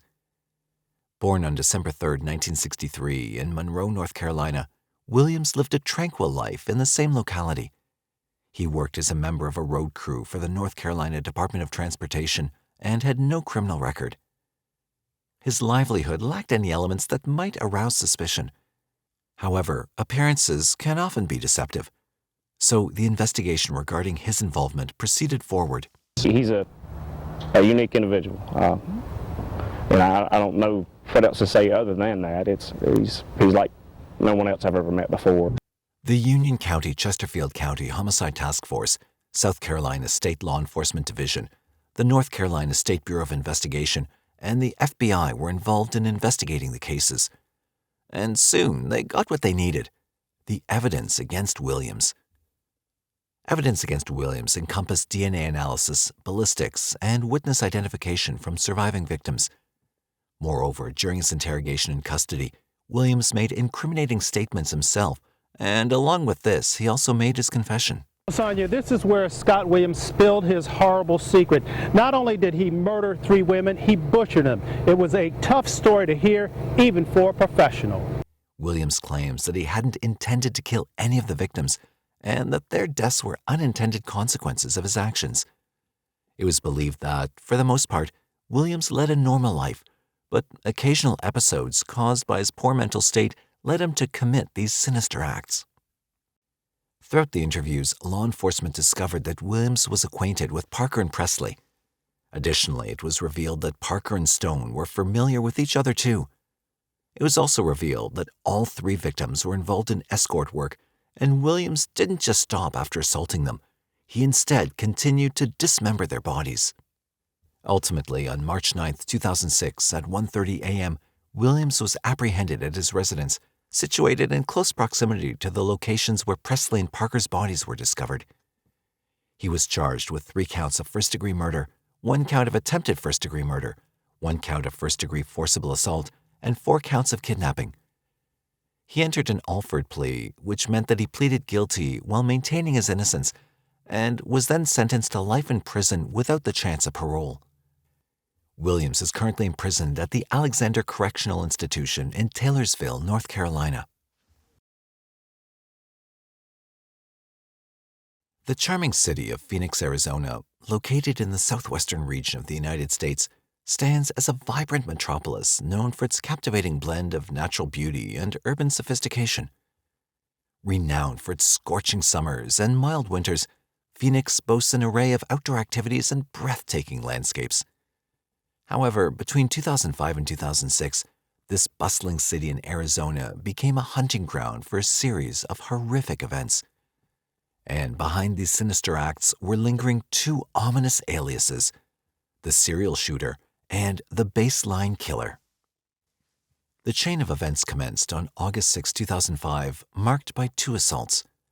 At 9:45 p.m. on that ominous day, an incident unfolded at 7202 South 48th Street, where 3 teenagers were coerced behind a church in the vicinity of Baseline Road. Subsequently, the 2 girls were subjected to forceful violation during this distressing episode. Merely a few days later, on August 14, 2005, at approximately 4:10 a.m., an assault and robbery occurred at 2425 East Thomas Road in Phoenix. The police quickly recognized the pattern linking these crimes, indicating the likelihood of a single perpetrator. However, at that stage, all they could do was assign an alias to the unidentified criminal. The individual responsible for these acts of molestation and assault became known as the baseline rapist. The incidents were already spreading as a prevalent topic of discussion within the community, sparking fear and concern among the residents. However, little did they know that the situation was about to take a darker and more sinister turn. On September 8, 2005, a tragic incident occurred where 19-year-old Georgia Thompson, a former resident of Coeur d'Alene, was discovered slain in the parking lot of a Tempe, Arizona apartment complex. Her life was tragically cut short around 1 a.m. that day by a single gunshot wound to the head. Georgia was employed as a waitress at Hooters and also worked at a topless bar called Skin in Scottsdale, Arizona. The shocking nature of her death shook the community and added a harrowing dimension to the series of unsettling events taking place in the area.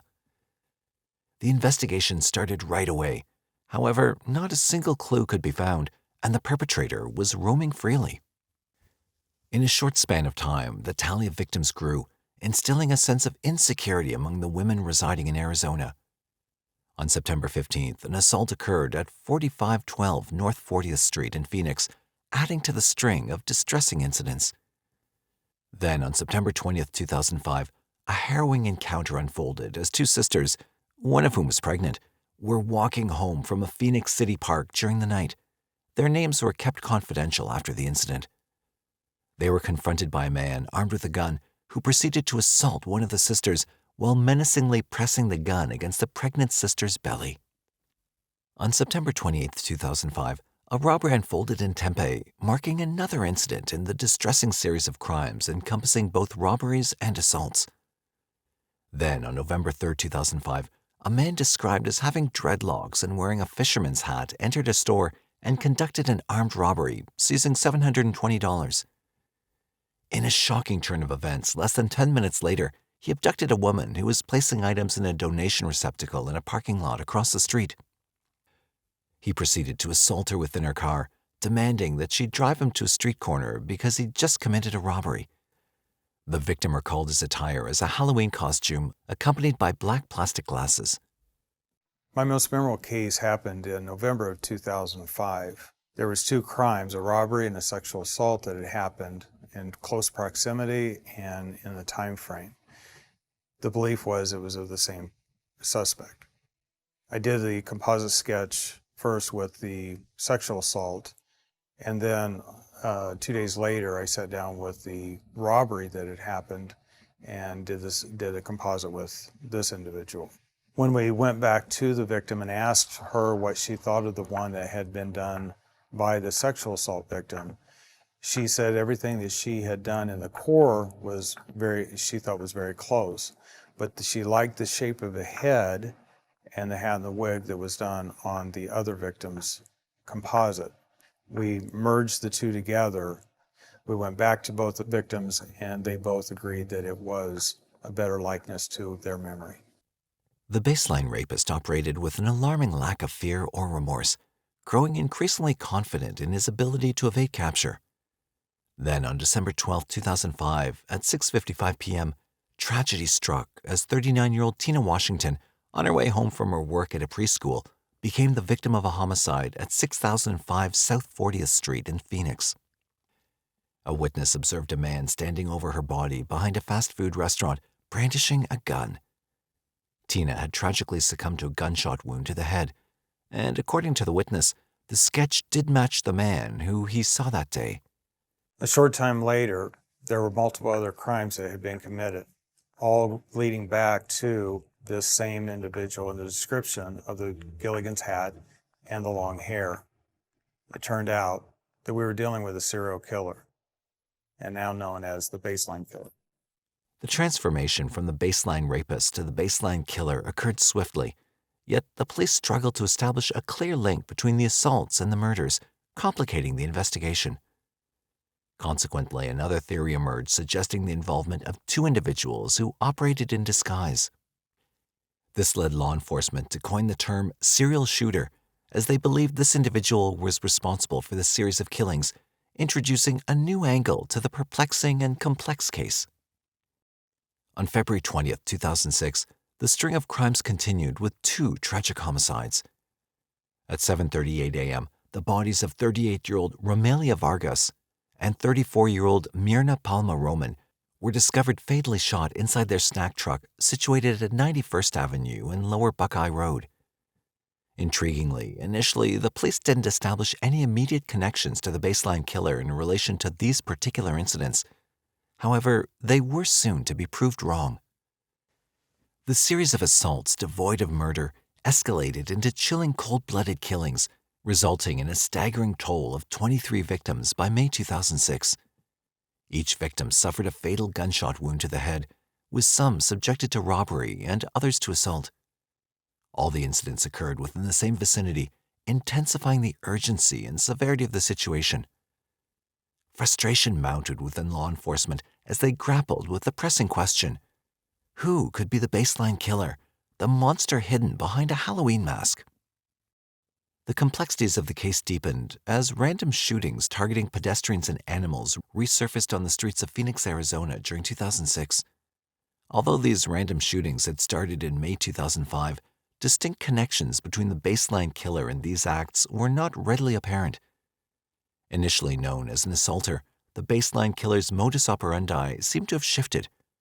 When these two sets of cases were mixed together, the murder count surged significantly, bridging the gap between the incidents. However, a crucial disparity emerged. The baseline killer targeted women exclusively, and he never targeted animals.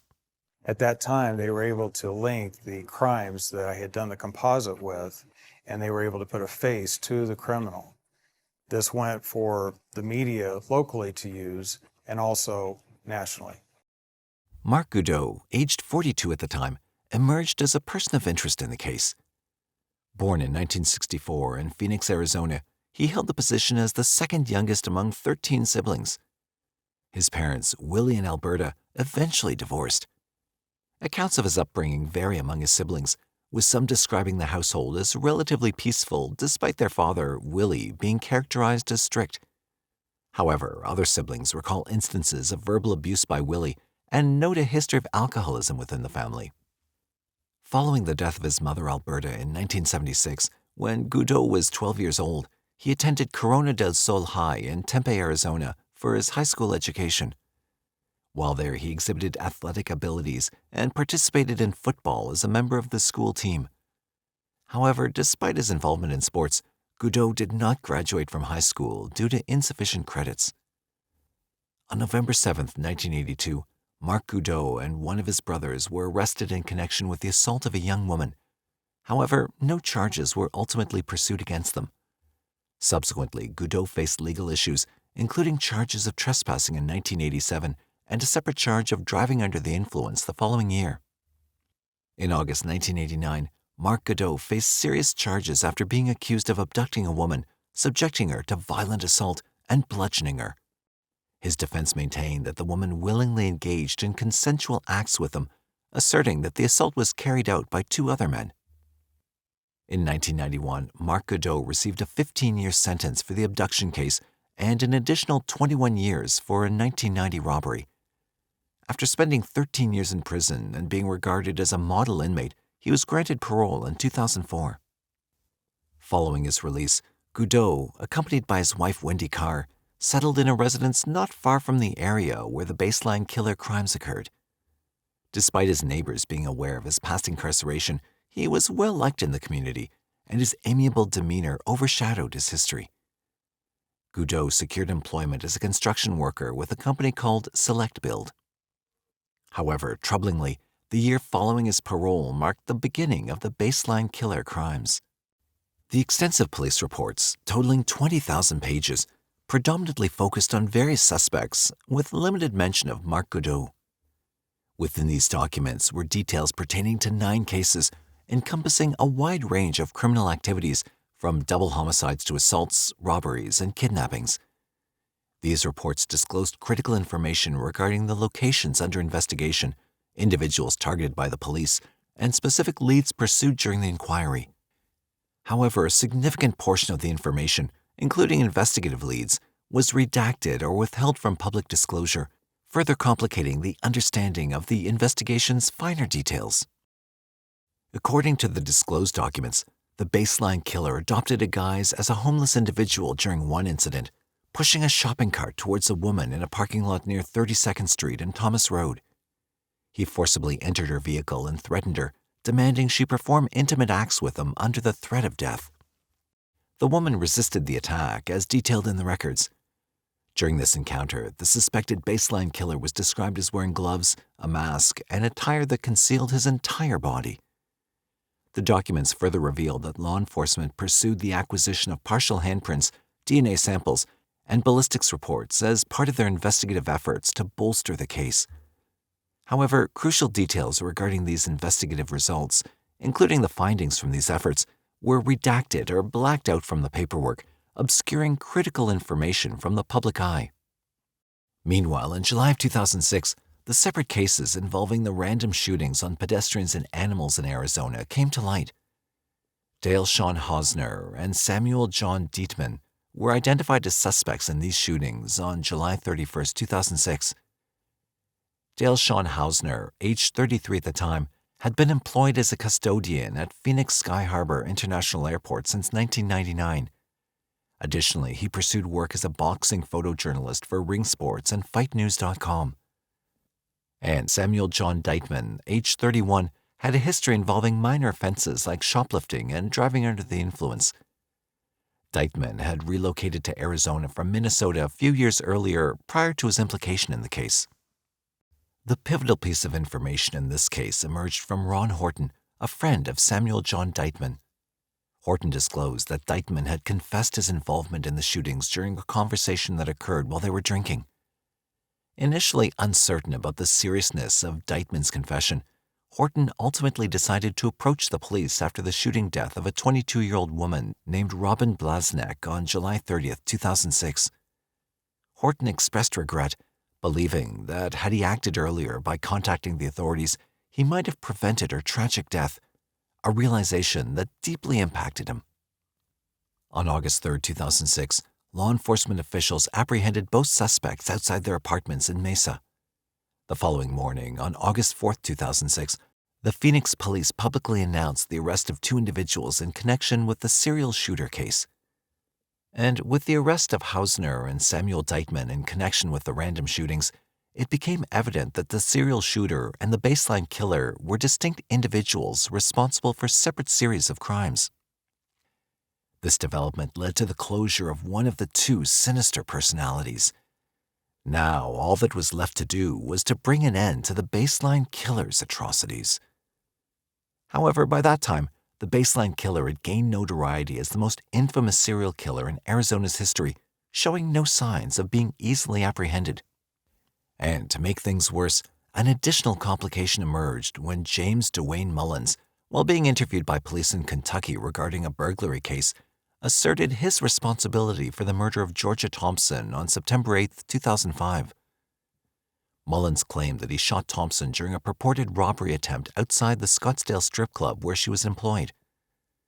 However, discrepancies arose as Thompson's body was discovered almost 10 miles away from the club at her apartment complex in Tempe. Police investigations didn't align with Mullins' claims, as they didn't believe Thompson was killed elsewhere. Mullins altered his statement after law enforcement conclusively connected the homicide to the baseline killer. He maintained that he wasn't present in Arizona at the time of the incident and denied any involvement in Thompson's death. Consequently, on August 3, 2006, murder charges against Mullins were dismissed. Authorities highlighted that Mullins' false claim caused a substantial diversion of investigative resources during the pursuit of the actual perpetrator, hampering the search for the genuine killer. On September 4, 2006, Phoenix police disclosed an arrest related to an assault that had been linked to the baseline killer. During the execution of a search warrant at 28th Street and Pinchot Avenue, 42-year-old Mark Godeu was apprehended and placed in handcuffs by law enforcement authorities. Mark Godeu faced charges for assaulting 2 sisters on September 20, 2005, as they walked home from a Phoenix City park during the night. He was linked to the assault through matching DNA evidence retrieved from the victims. During the trial, the 2 sisters provided testimony detailing their horrifying encounter with Mark Godeu. They recounted how Godeu abruptly approached them while brandishing a firearm. He compelled them into nearby bushes, instructing them to undress. The victims described Godeu assaulting the younger sister at gunpoint while menacingly pointing the gun at the other sister's pregnant abdomen. Prosecutors revealed that Godeu cautioned the women against looking at his face during the assault. Additionally, they mentioned that he rubbed dirt on one of the women to eliminate traces of saliva and used a condom during the assault on one of the sisters. However, Godeu's wife, Wendy Carr, would still be in denial. However, she had a response for that, too. People who think I'm in denial, first of all, they don't know me, nor do they know Mark. All they know is the misrepresentation of the facts. You stand firm that Mark is not the baseline killer. Absolutely. I see Mark on TV and I can't believe it, and I see him in court, and It's unbelievable. He's the baseline killer. He's a convicted felon. He's a serial killer. Who's the Mark Godeu you know? He's the baseline killer scapegoat. He is the person that was just black enough to be arrested. He's too old. He's too big. On December 7, 2006, 3 months after Godeu's arrest, Phoenix police announced their confidence in his responsibility for the complete series of murders, assaults, and robberies that had plagued the city for 13 months. Godeu was believed to have committed 9 murders, one more than initially attributed to the baseline killer, specifically the murder of Sofia Nunez on April 10, 2006. Law enforcement indicated that ballistics, DNA evidence, and circumstantial evidence collectively pointed to Godeu as the baseline killer. During the trial, a forensic specialist from the Department of Public Safety testified in Maricopa County Superior Court, confirming Godeu as the definitive source of male DNA discovered on one of the victims. The specialist emphasized that the likelihood of the DNA belonging to anyone other than Godeu, rather than an unrelated African-American male, was calculated at an astonishing 360 trillion times less probable. Police recommended that prosecutors charge Mark Godeu with a staggering 74 crimes, encompassing 9 counts of first-degree murder, 5 counts of assault, 3 counts of attempted assault, 10 counts of kidnapping, 12 counts of armed robbery, 4 counts of attempted armed robbery, 3 counts of abuse, 9 counts of violent conduct with 13 counts of aggravated assault, and 3 counts of indecent exposure. Ultimately, on October 31, 2011, Godeu was found guilty of a total of 67 felony counts, which included all the murders attributed to the baseline killer. On November 30, 2011, Godeu received a death sentence for each of the 9 murders and a cumulative sentence totaling 1,196 years for the other 58 crimes for which he was convicted. This sentencing was in addition to a previous 438-year sentence he was serving after being convicted for 19 separate crimes relating to the assault of 2 sisters during the same crime spree. In total, his sentences summed up to an astounding 1,634 years.